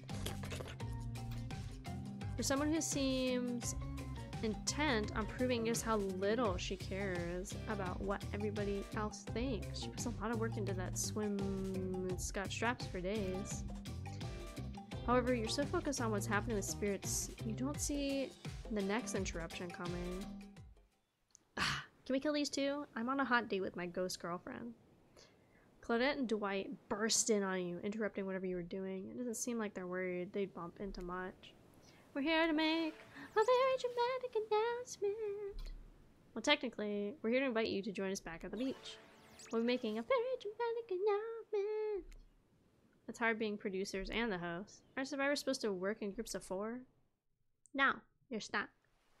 When you're at the beach, you realize you're set up. Despite promising an announcement, Dwight and Claudette are simply standing quietly. This isn't all what was promised. Wait a minute. There's no announcement. But there is a me. You got mud in your ears, friend? I told you to get lost. Don't you see? Lost is what I am, and so are you. And I know the only way out. I got a map back to my secret lair, literally and figuratively, and I know that. Is that why you should ditch Spirit and come spend the rest of the night with me? You got a secret lair? Damn it. Who said anything about a secret lair? I've got a sap in my secret hair and the flap on my secret hair. It'll change a little bit. I'm asking what he's talking about.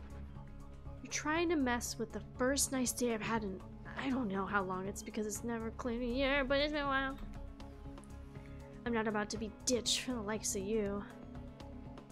It's not me messing things up, like I keep trying to tell you, it's dang island. Kind of accept the difficult truth, what's happening here, while I'm convinced it's our fate. It's not everyone's decision, it's simply the way it'll be. There's no use fighting it. The what would you even know about fighting? All you know is hiding in your spooky little secret hair, crying like a baby while ringing your little bell. So don't tell me what I can and can't fight back against. I was a born fighter. Dragon lives inside me. I can't not fight. Even when I might want to do is hide. Don't you see this giant hat? It's a metaphor. If I do have a fate, my fate is to win every fight that comes my way. Got it? Oh, you hide. I see you hide. You do so little. You phase walk-in routine, what you call that, basically cloaking. I'm so angry. Guys. You cloak, I don't cloak. I'm not a cloaker. I phase walk out in the open. You just can't see me. You have no idea what you're talking about, but it sure sounds like some video game community forum thread If there's ever such a thing. But yeah, you know about it. It sure doesn't seem like Dwight and Claudette are gonna stop this, so it's on you. I think I was brought here to make this choice. I'm gonna do that now. I choose Spirit. When it comes down to this, neither of these two seem easy to love. I mean, damn it, Spirit literally has broken glass shards sticking out of her. She has a certain charm to her gloom. Spirit and I are actually having a nice time. Besides, if it's my fate to end up on this island, well, to hell with fate, really. And don't take this the wrong way, Ruth, but the amount of awkwardness you pack into a single day. No wonder you're so skinny. All that second guessing yourself must have burned a lot of calories. No offense taken, but yeah, sure, okay, I'm awkward. Right, I'm gonna go back to Spirit. Spirit breaths a sigh of relief. I've got enough revenging to do without having to kill you and Wraith too. Yeah, she's into me. Random boys. Spirit walks you around a corner to show you something that she discovered in this place and knew it was connected to your journey. A cherry tree. It's just a small sapling, but it's beginning to sprout flowers. It doesn't make sense to see a cherry tree here, but in this place, it doesn't make sense to see a ghost in a black bathing suit, so you kind of just accept it. Spirit stares up to the tree. A cold breeze pulls some petals off, and they come cascading through the air around you both. Yeah! Do you know the meaning of the cherry tree? They're beautiful, but also quite symbolic. Of course, like all good symbols, their meaning is pretty complicated. What do they mean to you? For many people, being around cherry blossoms is like being at a celebration of life. People travel great distances just to be near their vibrant beauty. However, as beautiful as they might be, they aren't magical. They're simply flowers. They quickly die and fade away, and for this reason, they're also a symbol of the fleeting nature of life, of our fragile morality. And in a second, it's a specter of looming death that calls attention to this special moment, to see and to appreciate life. How does that duality make you feel? Empowered, frustrated, unsure. As you look at the tree and consider Spirit's question, you reflect on your own current predicament. Stranded here, no understanding why, no control. The beauty of this island, the attention of such an interesting companion, that should bring you joy, but it comes to the price of being completely confused and hopeless. You look down and see a crumbling cherry blossom on the ground at your feet. You stare at something begins to rage inside you, like a dragon. How can anybody find comfort even a moment with death and decay looming on the horizon? It makes me so frustrated. Spirit lets you go off, staying calm despite your bubbling rage. She must know thoughts like this. Is that why she asked you? So that you can see things from her point of view? I want to be alive! You feel connected to her for a moment, more than you have at any point before. You wonder, does she feel the same? God, she's so hot. Does this do the thing where I can... Oh shit, I didn't. Once the fallen cherry blossoms represented the souls of samurai warriors. Those with noble characters, those who did not fear death, those who were killed in the greatest sacrifice to honor their emperor. Their lives were so short, but their purpose gave them beauty. Those warriors saw death coming, but they never despaired. They stood and faced it. They held their swords and struck down their fear. But despite the samurai spirit that lives in me and my noble bloodline, my life has ended, but my death continues to stretch on.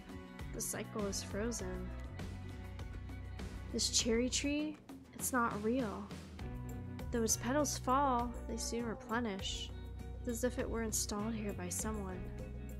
You watch the spirit chooses her words very carefully. By something with no respect for the balance of life and death. Sorry to interrupt. You know, we don't believe you, right? Yep. But this time we got a really good reason. And it has nothing to do with us being manipulated by something before. It's definitely not happening. Nobody accused you of that, but sure. We're just here to tell you that it's time for dinner. Get to it while it's hot. Well, I guess it's time to go. Or whatever. Thanks for spending some time with me today. I enjoyed it. Me too. We just toast. We just toast. What a fun day you've been having. I can see it written all over your face. You're shining, and that's not just the remaining from spending an afternoon with Psycho killer courting, I wanna date her, touch her toes. Mommy milker ghost. Sorry. No, you really are feeling this whole romantic experience. Don't worry, I'll keep your dirty little secret. But enough gentle ribbing, it's time to get back to business. All the appetizing singles have arrived for dinner, including Trickster. Wrath is here too. We're not gonna do the gag where we all cram them on screen at the same time again. Just believe me, they're all here and they're all sexy and demented as you remembered. With your love on the line, everybody is being very careful not to offend you by saying the wrong thing. Congrats on getting this far. I'm as surprised as you are that these four are falling for you. Not because of your personality, but because you just met them yesterday. However, Trapper seems like the biggest longshot to end up holding onto your heart. He throws caution to the wind and speaks up. It's a pretty small consolation prize for being the least loved killer on Murder's Island, but hey, letting them have their one moment in the spotlight is the least we can do. And heaven knows they won't do any better than that. Okay, water.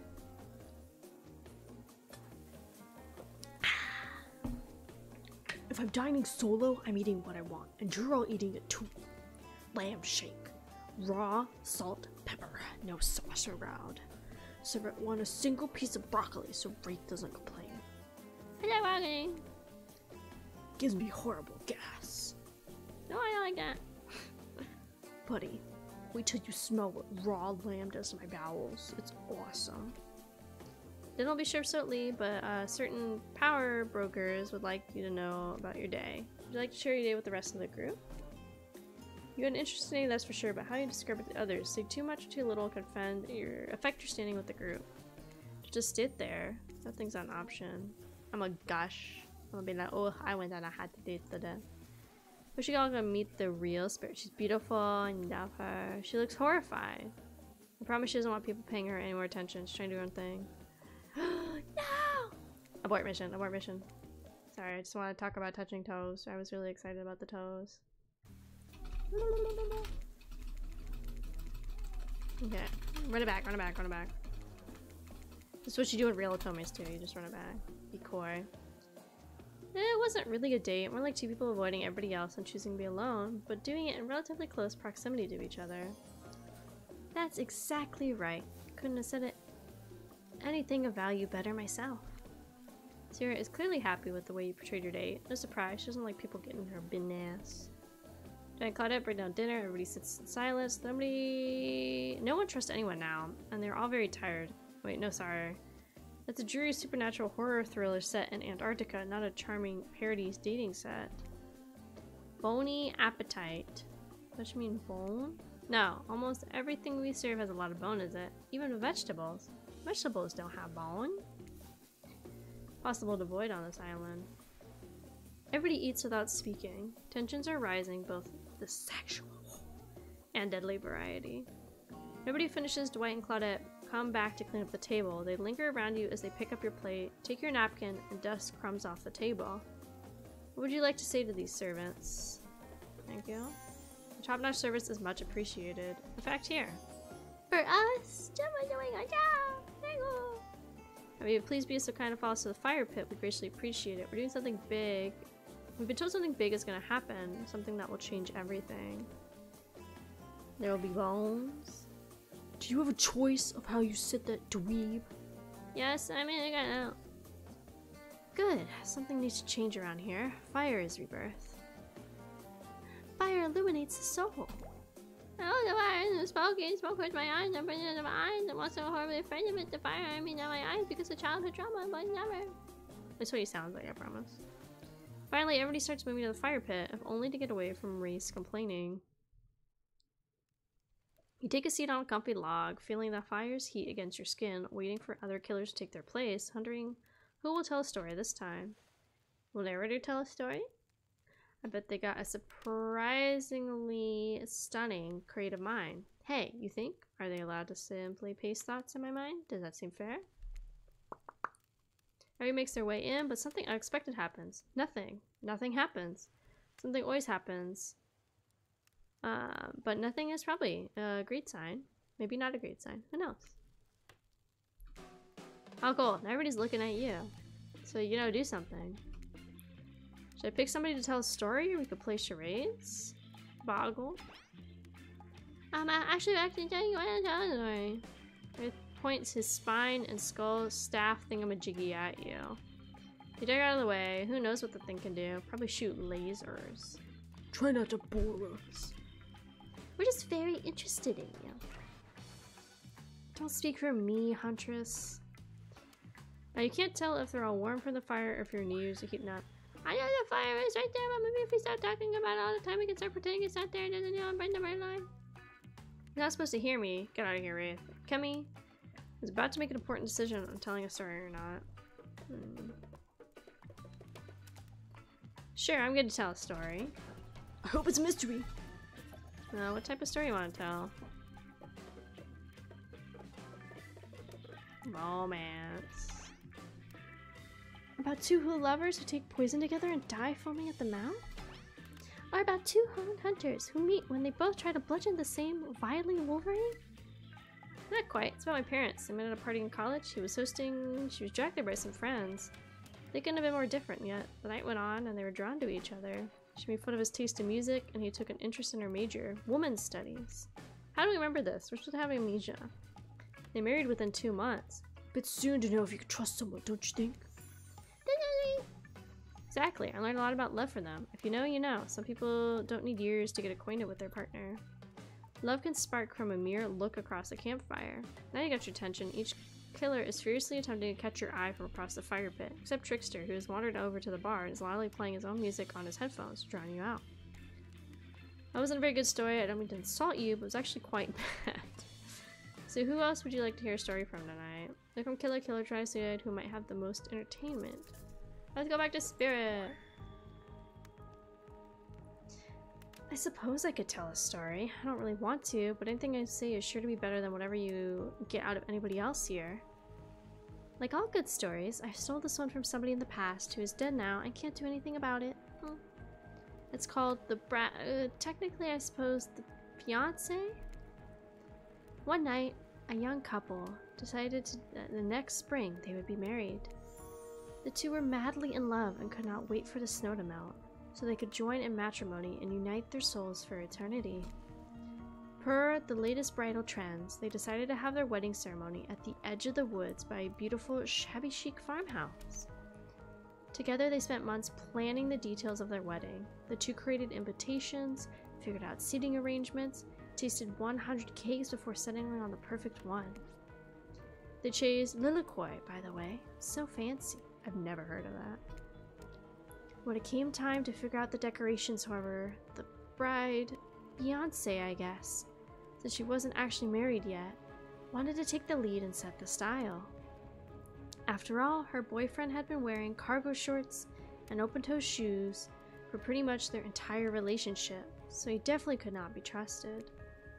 Having decided on some lovely natural setting for the ceremony, the fiancé decided that she would create unique floral arrangements from a local wildflower that surrounded the farmhouse. As soon as the sun rose on the first day of spring, she set off into the woods. Each day, she spent hours mapping out where the best blooms could be found, prepared to pick them herself the morning of the wedding, so that they'd be at the height of their freshness and beauty. Enamored by the incredible variety of flowers in the wood she surveyed, the fiancé, since they had not been married, became obsessed with knowing just how many there were, so she could choose the absolute best.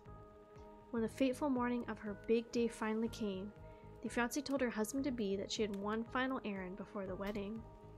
Excited for the ceremony to come, she dressed in a beautiful white gown and set off into the woods to gather flowers. Treading carefully, she followed her route, selecting only the best stems and collecting them in a basket. However, when she came upon a once familiar clearing, something was not as she expected. Somehow, it was more beautiful now than it had ever been, and just on the edge of her view was a new bush filled with blossoms so vibrant and colorful, she became dizzy just looking at them. But the fiancé ignored her sudden spell and pressed ahead, scooping up flower after flower, and every time she did, she noticed just further ahead, and possibly even more beautiful blooms. Carried by the sweet fragrance of spring air, the fiancé crept further and further into the woods until she turned a corner stepped over a mossy fallen tree trunk and realized she had been here before. But this wasn't the clearing she remembered, or at least not how she remembered it. The flowers were suddenly overripe, decaying, falling from their stems into festering, moldy piles on the floor. Whereas bees had been, now only flies buzzed. Where the scene of flowers had once intoxicated her, the odor of mildew made her sick. She turned and looked back, but the path was dark. Into the shadowy gleam she walked and walked and walked. That day, as guests gathered at the farmhouse, the fiancé was nowhere to be seen. Her friends, family, and love began to look for her, but to no avail. They searched the pasture, the tree line, and into the forests, but there was no beautiful wildflowers or young lovers to be seen. Just old dead trees, trampled vines, moss-covered rocks. The fiancé stayed a fiancé for eternity, always wandering, looking for fresher blooms to clip, but never finding them. Distracted by a never-ending search for perfection, unable to see your love for who you are, out there all alone, that was beautiful and sad. Yeah, who the heck goes out into the woods in your wedding dress? Like, I get you're trying to save time, but like, that thing's gonna be just nasty. Like, unless you're wearing like even if you're wearing like a cocktail style wedding dress, like, that's like, you're gonna get nasty. To the shadow realm she walked. Whoa. It's like someone we know. How is story time? Lots of people like to take pot shots at sequels, but I think every good story deserves a follow-up. When you think it's the end, the sequel of almost never ending, never rewarding as the original. That's why I'm much more of a fan of episodic style of storytelling. Now, because the series takes a lot of pressure off an individual installment and builds a greater sense of community with audience and creator. Sketchers. Tell me, Akemi, if you could delete any sequel from existence, what would it be? Don't answer that, we don't care. We're just trying to make sure you move in the next segment. God forbid your small talk about getting away romantic Twilight moment. Die! And you just shut your yap trap. You know what we gotta be back to. That thing that we gotta do when we're not on screen. Okay, have fun. Wink wonk. Why did you say the words wink wink out loud? And what kind of double entendres are you getting at with the end up dead thing? Dwight is physically incapable of winking. Not since the accident. And you do know that all these people are despicable criminals with double-digit kill counts, right? Well, except for Spirit, she doesn't really belong here. She's strictly a victim, not a perpetrator. No wonder she's pissed. Did I hear somebody trash-talking Spirit? Deal me in. What do you say we take this talk to the hot tub so I can soak this bod while I roast the ghost with some killer hot takes? What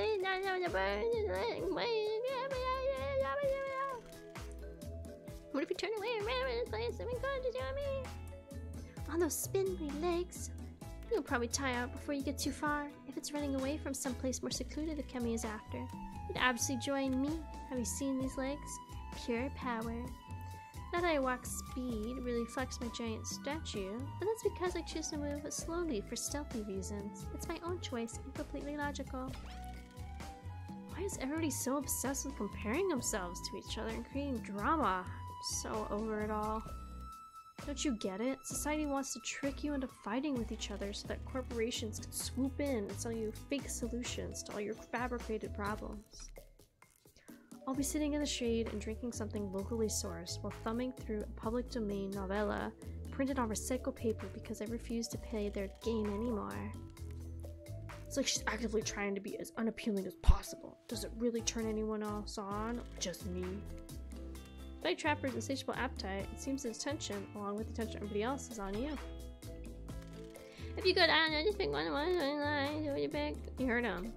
Who will you pick? I'm picking.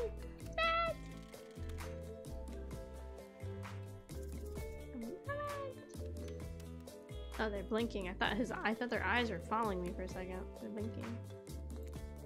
Spirit? Oh, you picked me. Yay. Sorry, that was rude of me. I despise phonies. I should be honest with you.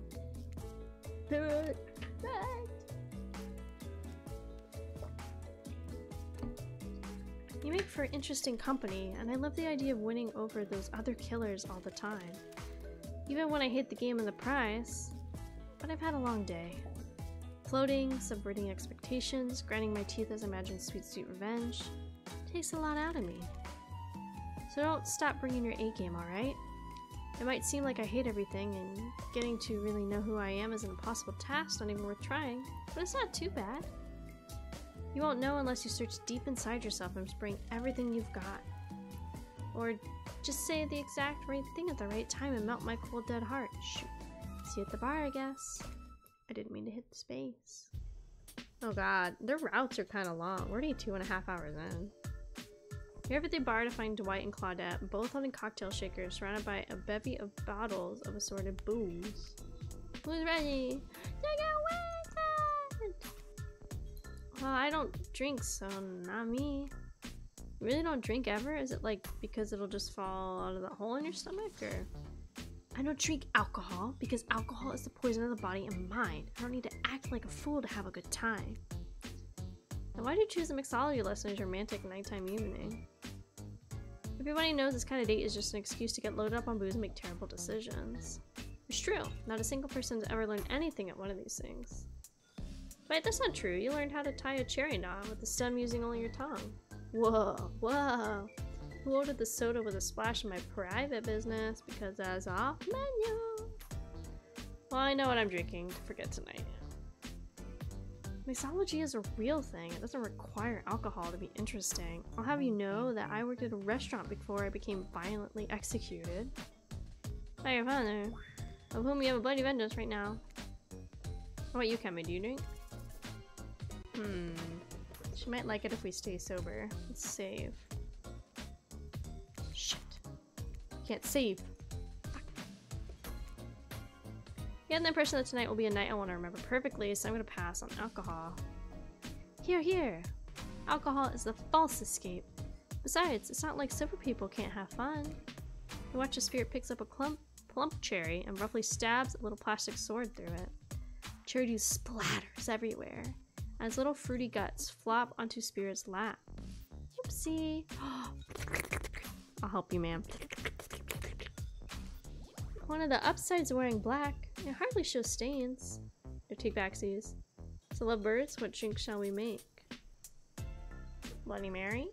Dark and stormy? I want a dark and stormy drink for my dark and stormy date. Yeah! Okay, that is cute. Please allow us to demonstrate how dark and stormy is made. First rum, or in this case rum extract, and a little bit of apple juice poured over ice. And then fresh ginger beer is added in, garnished with a lime wheel, and drink. You think you're up for the challenge of replicating the recipe? Replicating rum substitute and ginger beer over ice. Don't forget the lime! Rum substitute, ginger beer over ice with a lime wedge. You're natural, sassy natural. Spirit seems to be in a lovely mood as she sips her dark and stormy. She's not even rolling her eyes at your petty behavior. On cue, a literal dark storm begins to make its way from the ocean. Shoot. Some otomes have like a log so you can go back and read if you press too fast. Isn't this fun? Honestly, it's the most drama-free fun I've had since I've been here. Since you picked a simple but delicious drink, we've got plenty of time to relax. Want to make out a little? You breathe in a sip of your drink and immediately begin coughing. Before you get a chance to say yes, lightning strikes a palm tree on the beach and immediately starts a fire. The activity ends abruptly as Claudette and Dwight usher the two of you away from the bar.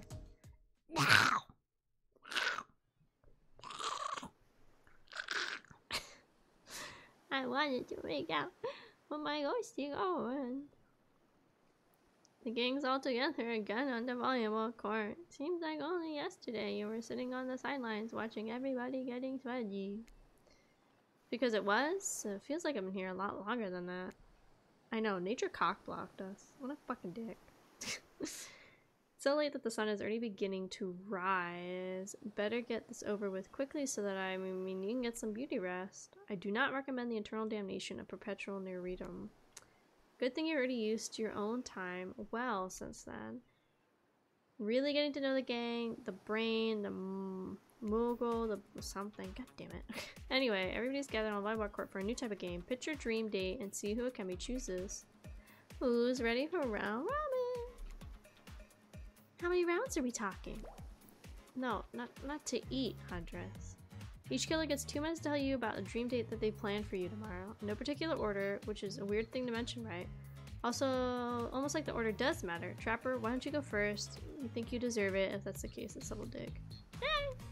Trapper, without further ado, would you make us all uncomfortable by pushing the boundaries of what is acceptable, not only in polite society, but within the narrative of this in-world event, and also in the large meta-narrative in Day by Daylight? Don't throw car batteries in the ocean. I live there. That's not the problem. Throw them at the sky. The sky's the problem. Sometimes you just gotta say it. Oh yes, thank you. I'd love to. So Akemi, you're thinking of picking me? Well, it's your final warning. Pick me or be punished and rewarded. Tomorrow will suck, probably. I'm not an easy guy to get along with, I know that. But I tell you this much. I'm hiding a secret on this island that makes fans shit themselves with excitement. If you like Trapper, you're gonna love it. If you're not, you're a maggot. So everybody, even confident, sexy ladies in rabbit masks, better stay the hell away from my yacht. Great! Huntress, why don't you take it from here? Tomorrow morning, I'm planning on a nice atmospheric breakfast on the yacht. Don't worry, Trapper won't even know it's gone. What was that? Nothing going. Then, boy oh boy, I got an adventure planned. I'm always hunting for treasure. What kind of treasure are we looking for? Guess you have to pick me to find out. Let me tell you, it's primo stuff. Now, if you don't mind, I've got to start preparing, because it's clear you're already going to be picking me. Confident, serious, like it, great. I don't know, I just prefer to talk Akemi privately. I don't really know how that's gonna work with these game mechanics. Maybe just whisper it. I consider this for a long moment. Too long. Well, we've already done so much with Spirit. Like, this is the thing in Otome games. Like any Otome game is like, once you're on a route with a character, it's a lot better to just like, even if it's not a character you want necessarily, it's a lot better to just keep playing out the route and like picking what options will lead you to that character, so you can actually get to that route and stuff like that. Like there was one I played recently, Cafe in Kanto. I call it Kanto. It's in Shanto or something like that. And that one, like what I thought was like do it for a certain route, because this one was set kind of differently than other Otomes I had played, where it was like you play it for like I think the first 5 chapters, but the choices you make in that first 5 chapters like define what character you get to play through the rest of their story. Or the other Otome games I've done, it's like you kind of go through the story as a whole and you like get to pick and choose the guys, and then it'll slowly start to kind of branch more to their focus. So like, I don't know, sorry, Otome nerd. So I don't know what I'm talking about. Doesn't me. That's fine. Not moving. Wraith lowers his voice. Barely bothering this one. Tomorrow, you have to find my bell. Then I can finally tell you about what I've been working on. It's gonna be really special, the kind of thing where we'll really bond. I'd finally get off this island, and maybe we can go on a real date. You're done. Wait, nods. Proud. Hit a spirit. Figuratively. Damn it, Dwight. You gotta watch your words with these people. Tomorrow, you'll spit in the face of God, die, and be reborn anew. That's it? If you're not intrigued by that, I don't want you. Go draw crown art with Trapper or dig up whatever mysteries with Wraith. I don't know what those guys do all day. Do you want to at least specify what God you'll be fitting in the right now? All of that. Okay then, hydrate tonight, see if you intend to hang out with Spirit. And time's up. Gee golly, guys. You'll need to dream about these options so you're ready to choose in the morning. Now go dream about these swoon-worthy options so you're ready to make the choice come dawn. Have a swell night. Did you forget to mention something? Oh gosh, how we could forget. Before you run off to slumber peacefully, there's one more thing to do. No reality surviving dating competition parody would be complete without singling out one of our contestants who is already teetering on the edge of a psychological break and giving them a little push. Hold up. This has been a survival dating competition parody this time, and I'm just now finding out about it? Come on, the signs are there. Just didn't read them. Welcome to Murderer's Island! It's now time to eliminate one of the killers. Whoops, it's like butchering, but it hurts even more. You can't kill a killer, but you can break their heart. Do dare try. You mean... That's right, tomorrow one of these sexy slicers will not be eligible to take you on a date. Who's it gonna be? But why? Because it's dramatic. Because it's surprising. Because it's classic reversal of fate. It'll hurt somebody's feelings. Someone dangerous. It's gonna be Champ. Your thought process here. Trapper seems like he might throttle you in your sleep if you eliminate him. That being said, you at least see him coming. Spirit could be anywhere she floats, and here she disappears. Hard to track. If you get rid of Wraith, he might cry, although I could totally support normalizing men crying and being vulnerable. It seems like he might be an ugly crier. Huntress, she might pretend to be okay with it, but you'll start seeing her behind every tree. What I'm saying is, I don't envy you. Which psychopath are eliminating? Wraith's probably the easiest one. If we come back to this game on stream, or if I play it on my own, I'll definitely get all the routes. That's alright, Wraith. Look, I'm here and I'm horny, and I'm not going to get positive reinforcement from you, Wraithy Poo. Please don't take this personally. It's just my opinion of you and who you are and what you are deep down as a person, how I don't like it. Like, give me something, you know, a kiss, a wink, hold my hand, finish telling me about all the serious stuff you're obsessed with, or better yet, don't. Wraith rises taller than you've seen him and calmly walks to the exit. Before he leaves, he turns to you. When you came here, I thought perhaps we were different. I don't know how my last bit of hope in humanity wouldn't be stuffed out, but it wasn't. It is now. You're just like the rest of them. There's no hope for goodness here. The only thing I can do is try to escape. I'm ready to down. He leaves. Pretty badass exit. Was not expecting that. Now you've broken the heart of somebody heartless, you should go get some shut-eye. And don't worry too much about the broken heart you've left behind, because of course they'll be receiving consolation prize. You might not get to go home with Akemi when all this is over, but they'll never sleep alone again. That's right, sending our limited player home with... Oh my god, a ducky! Their own, mostly new, trickster body pillow. The next best thing to the real trickster. It might not hug you back, but definitely won't try and stab you. How do we know? Because I've tried it. That's right, it's Dwight tested. Claudette approved. Mostly new? Just some stains, maybe? Hope you sleep well tonight. You're my hero for what you've accomplished. How can you sleep tonight knowing what you've done? No, not because of the guilt. I mean knowing there's a legit homicidal maniac who hates you so close by. How can you sleep tonight knowing what you'll do tomorrow? I don't know how you'll do it, but you better go before Dwight and Claudette come back and put you to sleep themselves. You know those two. Schedule, schedule, schedule.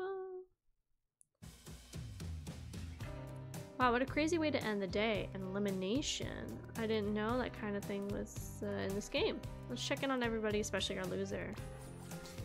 We'll see how things go tomorrow, I suppose. I wasn't expecting anything. I tried to shut my mind off during hard times. I know I seemed all excited and devil may cry, but the truth is, I'm really pessimistic at heart. That tends to happen when your mother is skewed by an elk when you're young. Yeah, how'd you know? Well, I'll guess. It's also the only thing you talk about. If you excuse me, I think I saw a raccoon over in the tree, and I'm feeling peckish. I know I said some things that Akemi kicked me to the curb, and I just want to say I'm embarrassed by how I acted. Not that I said no, I said but I want everybody here to burn. How could I say things are going? It's a matter of perspective. Akemi's goal is to impress me, things are going poorly. But if Akemi's goal is to get themselves killed, they're doing an amazing job. Of course Akemi's into me. Why wouldn't they be? I'm thoughtful, beautiful, shrouded by calming mist. I also have great hair. And since I'm technically dead, I'm extremely low maintenance. Look, I don't like to throw the term anime waifu around too often, but if a body pillow fits, snuggle it, you know what I mean? I'd snuggle her body pillow. Yeah, why'd it have to be Trickster? Why can't it be her? What? No, you're not part of this. You don't get a confessional. It's cool, man. I'm not part of anything. You feel me? I'm not a cog in anyone's machine. I'm my own machine. This whole thing is pretty cute, though. Charmingly low budget, old school marketing vibes. Not gonna lie, kinda wish I wasn't so busy right now. I'd really be down for the reality show style dating competition with my moments. Here's hot. Here's hot. To be honest, next time I played, I'd probably do Wraith because I thought he was cute. So he was gonna be my next pick.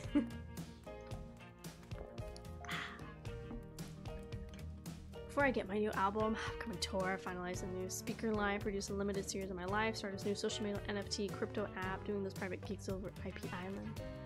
My dudes, you gotta come check it out. IP Island, it's dope. It's like real killers we're hanging out. Fully licensed, no legal drama. Lawyers, take a hike. I'm gonna tell everyone that Crickster here said that about them. Don't worry. Don't worry, tell them.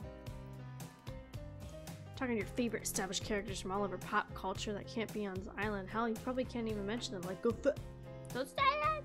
Look, we get it. You're very popular in the band, but this game Has to get back out, and we don't want to get sued. Go face! Whatever, I don't even care. I'm the trickster. See you around, Akemi. You too, narrator. I have a name. You do? Seriously, they do not pay me enough to deal with you people. Is it my turn? But no, it's not your turn. You're sentient, Water. How can you be sitting in that chair? What's a chair? The thing you're getting all wet. Now it's gonna smell like mildew. Okay, rude. Let's get this over with. It's your turn, Ocean. Do your check-in. Check-in? I was looking for the bathroom. Bathroom? Are you serious? It's down the hall to the left. It's okay, never mind. Never mind! Don't piss on my floor. Oh, not you too. This must be a confessional time for literally every character in this game. It's okay, we don't have to confess anything. We've been working our asses off for 2 days straight and want to sit down somewhere. It's Jared, what? Yeah, the Ocean just peed on it. That was a positive. You know what? Okay. You two are pretty pleased with yourselves. I got something to confess. Great. What's it gonna be? You ate glue in the 2nd grade? You cheated on algebra tests? Watching Wreath get eliminated was the first time in this unending spiraling staircase of pain that is my life that I've ever felt a modicum of joy. Every minute that I'm alive is a nightmare. This place, the sun, these ugly sugary drinks. Sounds fun for a long weekend, but for an eternity? The unrelenting rhythm of crashing waves and the wailing of seagulls. It's like a crescendoing song of evil that makes me question the very foundations of the universe. Why am I here? Why are any of us here? What kind of sentiment would be doing this? Please erase me from this existence. Make it so I was never born. Pull the plug on this experiment and let my soul be free. Please, please get me out of this stupid polo. Okay, let's get you to bed. It's just one nighty night. Don't think about anything. I don't want to go to bed. Going to bed means eventually I have to wake up. Yikes. Weird. Well, what are you gonna do? You let the camera roll long enough, somebody's bound to say something crazy. Anyway, it seems like everybody has had their shot to annoy me today, so let's hit the hay and get some rest. Tomorrow's gonna be a doozy. 2 days in paradise. Soft sunlight warms your skin, nudging you awake. Also, you're using a killer crab as a pillow, which is sort of okay. What's that? You don't know about the killer crabs? Oh, you don't know about the Huntress's Gate. You really messed out. It was thrilling, or I guess it would have been. You have to play the game again to get that reference. Pull out your beach towel and splash your face. Dwight and Claudette approach. Is that look on their face excitement? Terror? You notice your stomach flows with butterflies. Someone you know. I know my girlfriend's spirit. Or you've been infected with zombie butterflies in your stomach. It has happened before. It's probably a love thing. It's time! Flooded just over to the beach where the killers all stand flanked by tiki torches. Its sentiment, very reminiscent of a TV show you used to hate watch with your ex. Suddenly the message is clear. You're going to declare your affections for a killer? In front of several other killers. Hey, isn't Trickster supposed to be here? We paid him good money to make some half-assed cameos. I'm going to choose Ancient out. Before they walk you over for a big moment, don't think we haven't noticed how kind you've been to us, Akemi. Can't be easy being thrown onto a mysterious island for seemingly no reason, surrounded by killers trying to manage your most primal impulse. Murder making out. You kept a cool head and treated us, your friendly island host, with dignity and respect. Don't tell anyone we told you this, but they look around conspicuously. Just a little hint going forward. Don't try to go all the way with a killer who isn't into you. Relationships are a two-way street, and if you don't get a green light in the other direction, you're gonna end up in the friend zone. Doesn't sound too bad. What do you think you are? Dead by Daylight doesn't do friends. There's killers and survivors. I'm afraid we can't say more. Oh, so who's into me? They look around. Well, I've never seen Spirit open up to anyone the way she's opened up to you. I've seen her open up the insides of plenty of people, but thankfully for you and us, it's a different type of game. Okay, it's time. Spirit girlfriend time. Make way over to the row of hotties. Claudette and Dwight stand off to the side, hands behind their backs. Been quite the 48 hours, but there's clearly sparks in the air. I'm not just talking about a rusty chainsaw. Though I do recommend staying away from those sparks. Time for a newcomer to confess their love. Wait, I have to do drum roll. I can't roll my tongue. There you go. No, you don't. Who cares? Akemi, who are you choosing for your solo date? You do a flower thing? Dwight! That would be good to get that between us. Well, not that flower thing. The thing where the suitor gets a flower is a symbol of their contestant's love and affection. Alright, I suppose, but no roses. It's a cliche. Try to pick roses by getting ouchie. Aw, cute. That's a Plumeria? Right? I believe that's what they're called.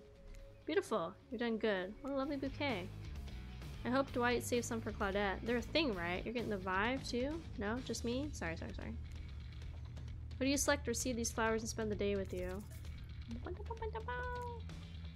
You approach Spirit, peering around the brim of her impressively large hat and into her haunting gaze. Spirit, since I met you, I've been enchanted by your presence. You've challenged me to be a better person and resist the urge to show me the sharp end of your katana. For that, I thank you. I'm ready to take our relationship to the next level. And we shall, up to the eye of the dark storm that is a reality, to the lantern room of the Black Lighthouse. It's time to see what you're made of, Akemi. Yeah! Let's fucking go. I thought it might be nice to stay the day out on Trapper's yacht before we head to the Black Lighthouse. Even if I kinda hate this basic tropical vacation stuff like yachts and snorkeling or whatever, it's good for you to see me in the sun a little bit at least. There's more to me than you've already gotten to experience. I know that my whole vibe can be a little dark. The hat, the swimsuit, the plume of floating hair. This wasn't always who I was. I was a normal young woman once. I went to school, hung out with friends. I even had a part-time job working at a restaurant in town. And then, well, I know what happened. Your father, he murdered me and I woke up as an undead avenger. It's not what I'm getting at. Something else happened to me. I realized I needed to be seen. I didn't even know by whom. A lot of time when you think about ghosts, they're these kind of see-through flickering specters. Imagine reaching out and having your hand to go right through them. Ooh, like that sort of thing. Maybe there's some warpy effect of the world around you. I don't know. Depends on what movie you're watching. But when I died, well, I dare you to try and reach your hand through me. Not really. That's not an invitation, it's rhetorical. Why did I end up this way? Who brought me here to this island? Who knows? I'm sure I don't. I've got my ideas. We're not exactly out here digging around in caves or dusting off antiques trying to find clues and analyze their meaning. I do want to take this experience seriously though. I want to give the process a chance. It might be a dumb process and one that I have extremely little respect for as a person. But you just woke up on this beach with no memory of who you are and where you came from. And rather than freak out and simply try to swim away, you're giving us a chance. I actually don't know that swimming away was an option. It's not. However, the fact that you never even tried, I think that means you've got courage or an open mind, or I don't know, maybe you stuck around because you like someone you met here. Well, as you're getting all deep and philosophically flirty, the yacht pulls up to the shore next to the Black Lighthouse. Stop! Everybody off! There are other stops? Oh no, not for this trip of your life. Dirt rolls her eyes and leaves for the shore. Just messing with you. This was the only stop. Nobody here is really looking out for our fun, so we have to make it for ourselves. But no, there are no other stops. Go. Go, go, go. Go, go, go. Race you to the poop deck, Dwight. The ship doesn't even have a poop deck. Oh, it will. As you disembark, you see Dwight and Claude running giggling across the ship. Too bad you can't date those two. They seem like they know how to have a good time. Twirl. No hidden route. You arrive at the beach near the majestic Black Lighthouse. Its imposing form towers above you. A flock of birds circles lazily, no sense of fear or urgency, as if circling a corpse that hasn't moved in ages. I'm excited about today. See? Spirit places her wrist delicately in your hand and presses your fingers down against her skin. It's cold to the touch, but you feel the faintest of pulses? My blood is absolutely pumping. So what happens now? Now I show you something that no one else has ever seen up close. Well, no one who has lived to tell about it. We're going there. Spirit points to the top of the lighthouse among the circling birds. It's actually up there. Have you ever seen it? Hey y'all, how's everyone doing today? Certainly seems to be taking the whole elimination thing well, or maybe it's the opposite of that. Better not bring it up and just hope he doesn't completely melt down. Hi Wraith, you seem chipper today. Something strange is definitely going on with this guy. Well, something less strange, something different than what's usually going on. Wraith takes a deep breath, sulking in the ocean air like it's great air that's never been sucked in. Thank you for sending anybody else to go on a date with today. Oh. Alone again forever? It's how it's meant to be. I feel alive. Are you done? We're kind of in the middle of, you know, a date that you just mentioned. But you're feeling better, but like you said, we're in the middle of something. Oh, right. So what you doing? Heading up to the eye of the lighthouse? I love it up there. You can really see the whole eye up there. Back. Spirit, I thought you said nobody else had been up there and lived to tell. It sounds like exactly like telling about it. Technically, I don't think Wraith counts as being alive. I mean, I don't maintain the canon, but Spirit waves her arms at Wraith from head to toe. And if he's not dead, now he's gonna be when I punish him for interrupting our date. Hey, now we can solve our problems without hair floating around in menacing shapes. I'll just be over there running away into the... You know, I think Wraith was kidding about the whole being up there. Honestly, the view isn't even of the island. What you see mostly is the ocean on account of it being, you know, a lighthouse. However, that does bring up an interesting point. Regarding your, how do I say...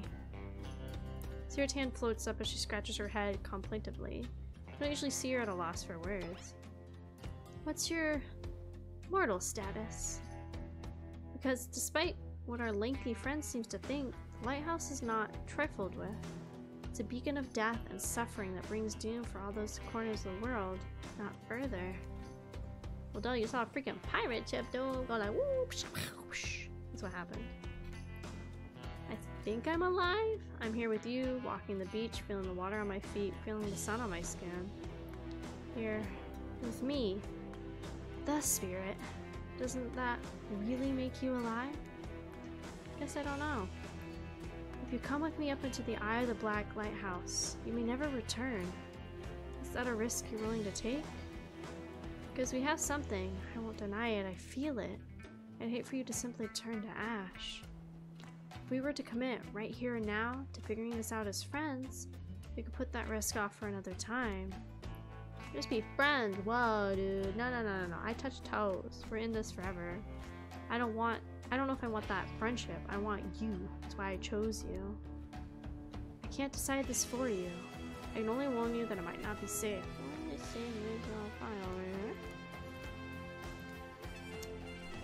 You might die up there and there's nothing I can do about it. Take a deep breath and think about every particle of the ocean air as it travels into your body and fills your lungs. Maybe the last time you have such a thought. Feel strangely at peace with this information. I don't need another friend. I want something more. I'd risk my life for it. Spirit smiles, a quirky, devilish smile. Right this way. Let's go. Anything for my goth girlfriend. Inside the lighthouse, it's almost pitch black. Okay, have fun at worky. You'll check out the VOD so you can see the ending. There you go. Gotta come back for that. My nose. Inside the lighthouse, it's almost pitch black. It was seemingly day when you stepped through the door, but inside this place is like a void. The last thing you see are the final rays of the sun as leaving you. It's a horrible sight. A petrified body laying on the stairs, reaching not up but down as if it had been crawling. Watch your step. Things we do for love. Ooh. When you arrive in the lantern room at the top of the black lighthouse, you breathe a sigh of relief. The light is out, seemingly defunct.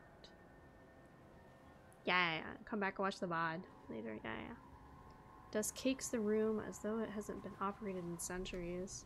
However, somehow, it was just morning a moment ago, but now it's 9? What do you mean a moment ago? I've been standing here looking out over the ocean all day. I've really enjoyed the peaceful time together with you. Taking in the view, standing in complete silence for hours. It was my perfect date. Really? I don't remember that. I just called it the perfect date and you can't be bothered to remember it? What kind of game are you playing with me? I want to remember it, but it's for some reason my mind's completely blank, but hey, I'm not dead. Or you're already dead and have been this whole time. Well, maybe we'll never know. It doesn't look like the light is working. Even turned off, the light has power to it. The massive lens refracts the moon. Light threw itself, a subtle spark from a hypnotic effect. Maybe that's where the day went, staring into this light as the sun fell and the moon rose. Thanks for spending the day with me. I had a really good time. That's it. Don't get me wrong, this is cool. I don't know what I expected. I suppose if you thought you were walking into death and nothing happened, it might feel a bit anticlimactic. Sorry. Anywho, it's time to go. Here, let me just flip on the light to the staircase so it's easier to get down. The stairs still look pretty dark. Maybe spirit is interrupted by a strange hum, and then it becomes frighteningly clear to you that the power switch wasn't for the stairs, it was for the main lantern. Uh-oh. The faint smell of burning begins to reach up to your nose. Whoopsie. Looks like maybe that switch wasn't for the stair lights. Now we see who really is alive and who's really dead. It's bound to happen sooner or later. You slam your eyes closed, hoping that somehow not looking at the light itself will protect you. I want to see. Don't look directly into the light. Open your eyes and look only at me and I'll keep you safe. Oh god. Up. Ha. Yes. Ha. Ha. Ha. Ha. Ha. Ha. Ha. Ha. Ha. Spin. Spin. Spin. Spin. Spin. Stop. And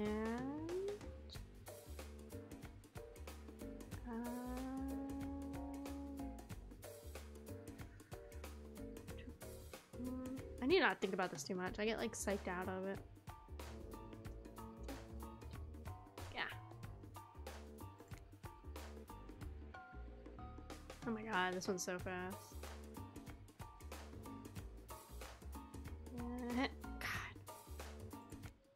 Are you okay? You seem okay. I hope I haven't ruined this by pushing you to do something you weren't meant to do. You're so brave. Maybe not so coordinated, but certainly brave. I'm so lucky that you put yourself through this for me. It shows that you're real. Despite your attempt to resist it, the incredible force of energy from the Black Lighthouse's lantern eye refuses to subdue. It can't be ignored. It doesn't matter if you look directly at it or not. In the end, this was just a trivial game. This is real life and real magic. You stare at it now. The power penetrates your mind. Hey, been a while. How are things? Doing good? Feeling we're dead? We're alive? Yeah, love will do that to a person. Don't worry, it'll make sense soon. You wake to hear a spirit's muffled voice. You get a terrible taste in your mouth, like burnt hair. The air feels damp. It smells like ash. Takes time for the sound to clear up, but eventually Spirit's words start to make sense to you. However, it's clear it's talking to somebody else and not you. You know how sometimes people say it's not you, it's me? Well, this time it's you and it's also me. I can't believe I thought you were changed for me. I can't believe I thought that you were doing this was a sacrifice. You never gave anything up for me. Well, today I say what love looks like, and it looks a lot different than this. I don't think you're hearing me, which is weird because I'm practically shouting. Nobody breaks up a trapper. Nobody. Oh yeah? Fine. Nobody breaks up a trapper, but I'm not doing that. I'm dumping. Don't say it. I'm dumping even McMillan, and there's nothing he or you can do about it. It's over between us even. Even? Rinai! Trapper turns from Spirit and looks directly at you. You realize that you're just laying on the ground in some weird tunnel. I think your shouting woke up Akemi.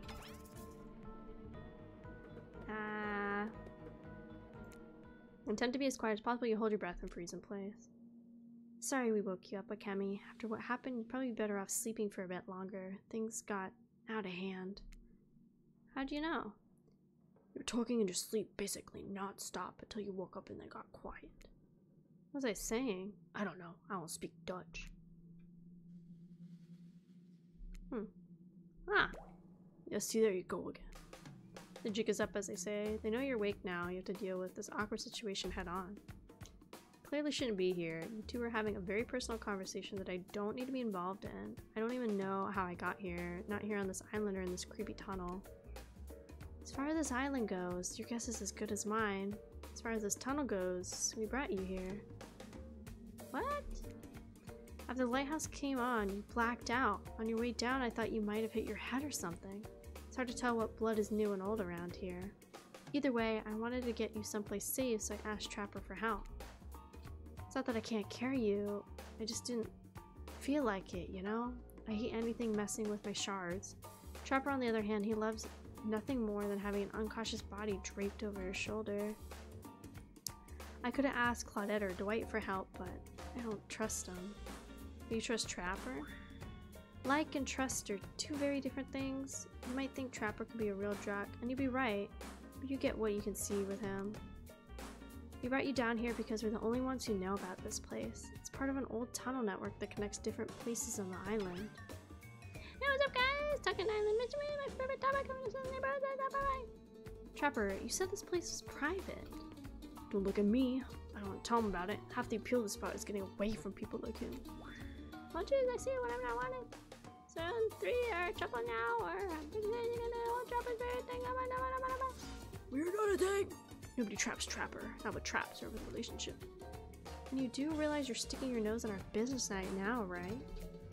Well, hostile, so you don't want to talk about it? Just say so. Hey, this tunnel has very interesting features. You're about 15 minutes down now. You think? Get out! Raph looks around, just to be doubly sure that Trapper is addressing him. How are you leaving?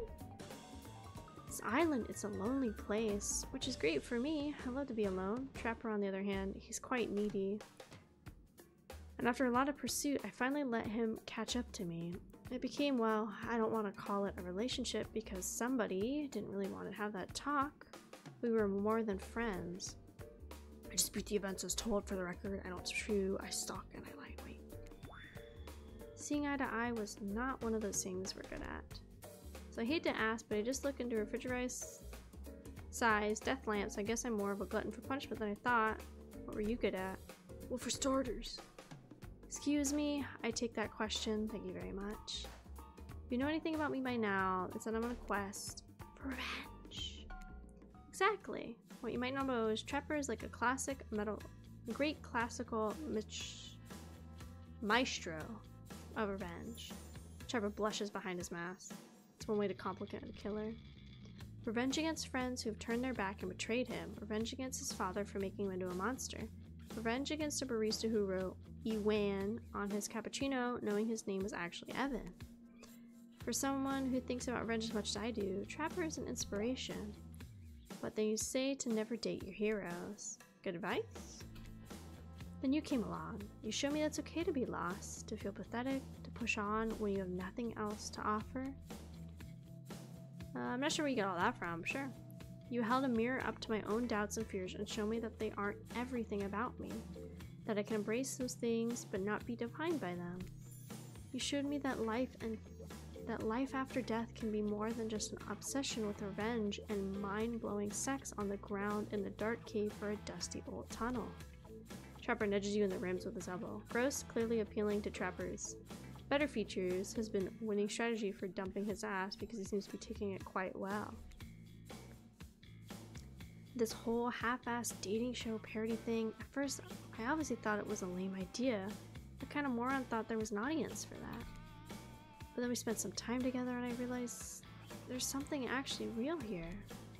I don't want to give up on that. I don't want to give up on us. Listen to Akemi. You were knocked unconscious by some minor head trauma like a total weakling. She confided in me that she had real feelings for you. I took it extremely well, naturally because I trust her and value her opinion. Doesn't mean I trust you. If you want to get her, you have to go through me first. By passing Trapper's test. Coming to BRT. Welcome to Trapper's test. Answer my question correctly or die by my blade. Question 1. What's Spirit's real name? The one given to her by Murder's father, blah blah blah. Win. Okay, you got that one. Don't celebrate. Question 2. Who lives inside the Spirit? The wagon. Everybody knows that. It'll be easy. Question 3. When does Spirit go work? But when she was Marvel go Red on. I know. I think I dated a waitress. Wow. Question 4. What's Spirit's favorite color? Nah. Right? Yes. Question 5. You got this. According to Spirit, what's worse than being dead? Having unfinished business for getting past life. Not being seen for who you are. Shit. What was it? Hell yeah. To kill them all around the spot. I'm telling you, brag, blah blah.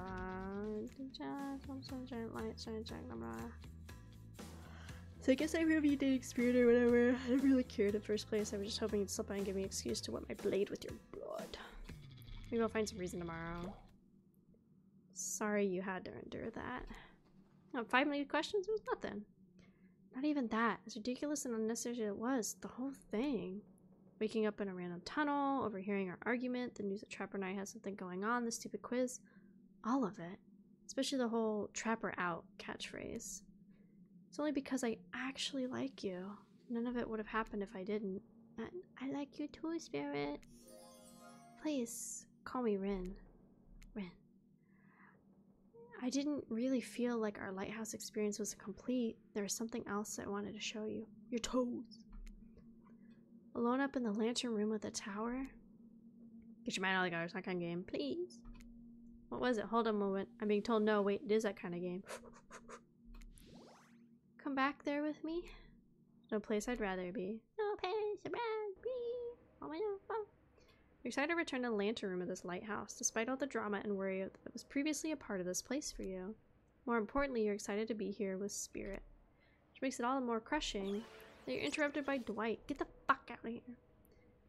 See anything funny here? Get out of here. I don't think so. What would be tragic about a family reunion? There's always joyous occasions in my experience.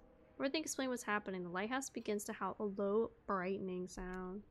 The lens begins to glow in a familiar way. You prepare to shield your eyes in case something bad happens again. Now isn't the time for reality show adjacent shenanigans. Dwight, Claude, shield your eyes. You know what the lighthouse well. No, please don't interrupt. You think after all this time we know we got your best interest in mind? No, of course I don't think that I got wax in your ears. I asked you not to interrupt. Too late. The black light flails. In the darkness, you see something horrible and strange. In the place of Claudette and Dwight are two ghoulish silhouettes. Before you can focus on them, the light passes and the two survivors are returned to their normal states. It's breezy up here. I should have packed a sweater. What in the hairy hell? Hey, watch the language. You speak that way. Around your elders. Grandpa? I did to win. You're such a woman now. You grow up so fast. What? Akemi, meet Grandpa Kaizen Yamaoka. Well, technically not just Grandpa. Technically he is my great-great-great-great-great-great-great-grandpa. So that's all agrees to say in a row. I haven't seen my little Rin since I watched over her from the afterlife when she was just a little girl. I expect you all to say grace.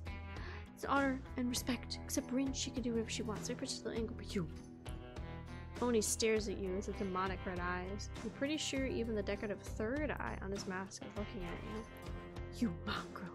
You must treat me with respect, or so help me I'll clear bits of your head off with my off of my kanabo. My kanabo is like a metal baseball bat covered in spikes. But I'm not sure what a peasant like you is doing so close to a son of the noble Yamaoka bloodline in the first place. Dirk, Claudine, explain what's going on. It's Dwight, sir, and it's Claudette. Remember, we explained to you to come here to me. 5 grades. Grandpa, that's our enemy. Dwight, he's a samurai, not a judge. Grandpa, they must have summoned you here because they think you're a great judgment, and because if they summon my father, I'd be too distracted tormenting him for all of eternity to continue with the rest of whatever this is. Show, game, experience. Oh yes, that makes sense. Only a man of my power and magnitude can help. Nice to meet you, Kazan. Only my friends and family call me Kazan. There's a tremble of fear. My parents call me Oni. Seeing a serious resemblance to Trapper, and not only the sheer size of the man that Oni is, but his attitude. Apparently Spirit has a type. Yeah, I'm the type.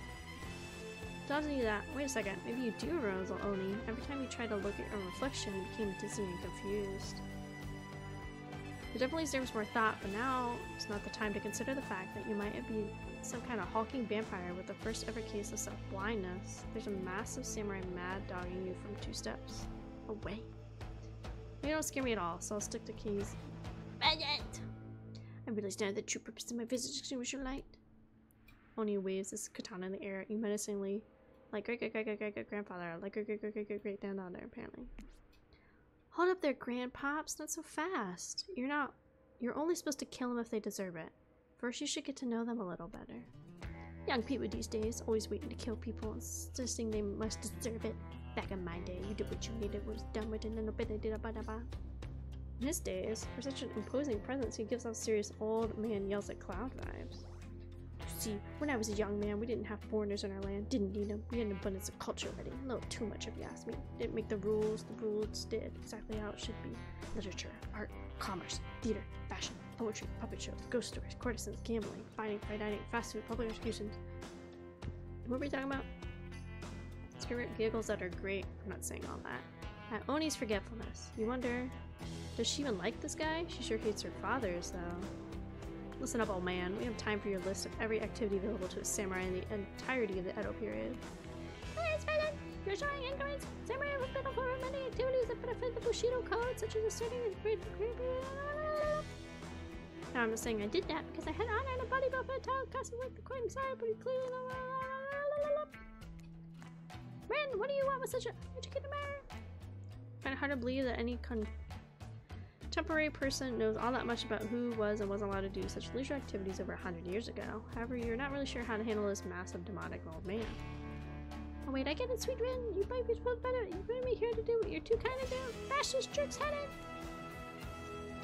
God, Doris, fetch my Kamado. Ren, wrap your robe around this Mongo's hands and hold them still.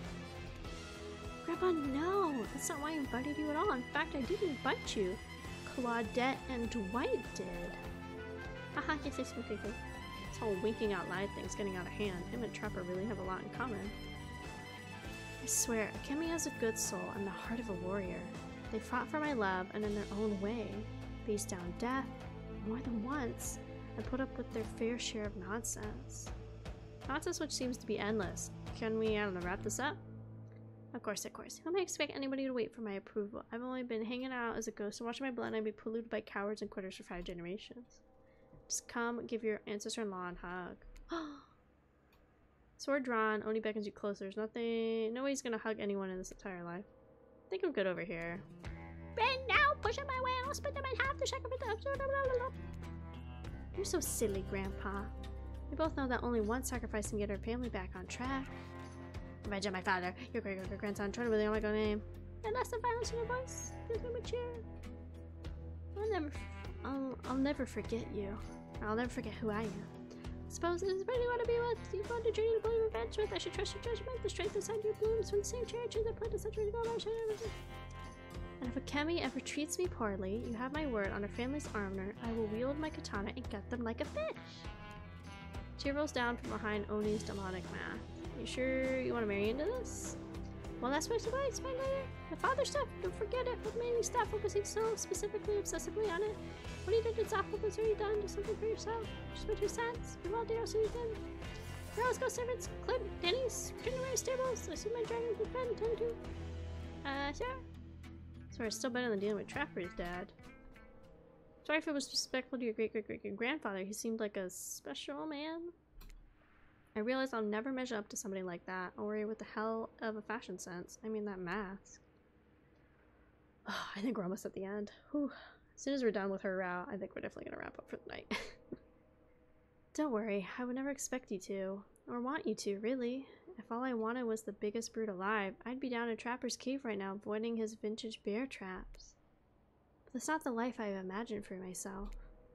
The sense of abstract duty, anger at the world changing around me, a lust for blood.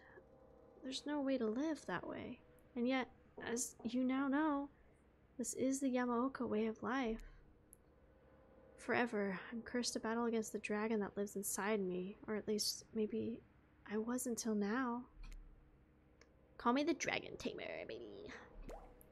You haven't won this game yet. Please don't ruin it. Sorry, I have no idea where that came from. I think we spent enough time in this lantern room now. We should head back to the beach. Oh my god, I thought that was it. The moonlight sets a romantic mood as the storm clouds roll in and surround the black lighthouse. You know, the sunlight must have set. The sun might have set. But we wait long enough, it'll rise again. Oh, wow!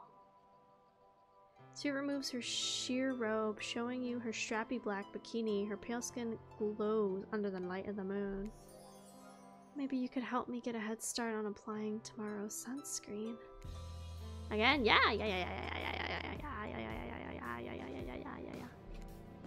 To be totally real with you, I kind of just asked you as a goof, but I really enjoyed it.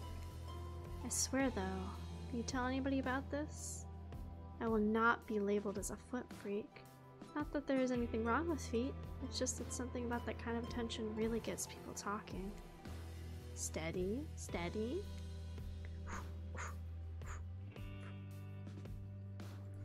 Perfect. Yes!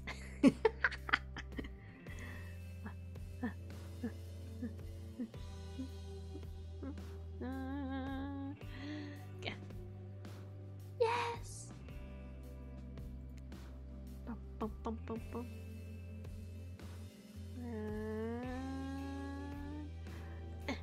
Yes! Almost.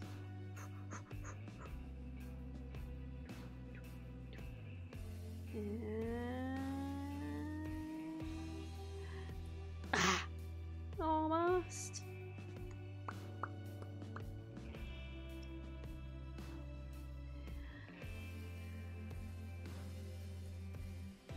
Yes! God, that's so goddamn hot. I love feeling your hands sliding up and down my feet and between my toes. My skin has never been more moist. Get up here right now. Whoa, she got them hard eyes. Wait, let me put mine on so you can match. 1 second. Baby. Wherever you can find a towel to wipe off your lotioned hands, Spirit grabs you and pulls you in close. Her lips lock onto yours. They're surprisingly soft and warm. The sensation is incredible. Clouds cover the moon and you find yourself on the beach with Spirit in complete darkness. You can feel the narrow straps of her bathing suit coming undone. Coming to life, snaking through the air, wrapping around your body and lifting you up off your feet. Come here, you. This is what it feels like to fly. Spirit pulls you close, you feel bits of glass piercing your flesh. The pain and pleasure mix and wash over you like the ocean's salty, stinging your skin as you rise on your underlayer. The lighthouse howls. In the darkness, you're pretty sure the Spirit lets the dragon side of her take over. If it kills you, you're sure it'll be all worth it. When the clouds part, as you manage to pull yourself away, exhausted from Spirit. A chunk of broken glass is lodged on your shoulder. When you pluck it from your skin, it drips blood. Sorry, I think this got stuck in me when I was, you know. Spirit drags her fingertips down the sharp edge of the glass. Keep it. Consider it a memento. I've got plenty more where that came from.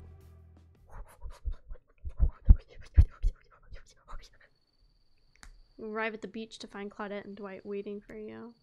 Now it's time to face your destiny. Oh my god, we're still not done? Sorry. Actually, about that, can we talk privately? Maybe not here. Maybe somewhere else would be better for this talk. Now we feel about schedule, Spirit. Very strongly. And you know how I feel about you telling me what to do. Don't do it. Like I said, I'd rather have this talk with Akemi privately. It's not right to do it in front of everybody.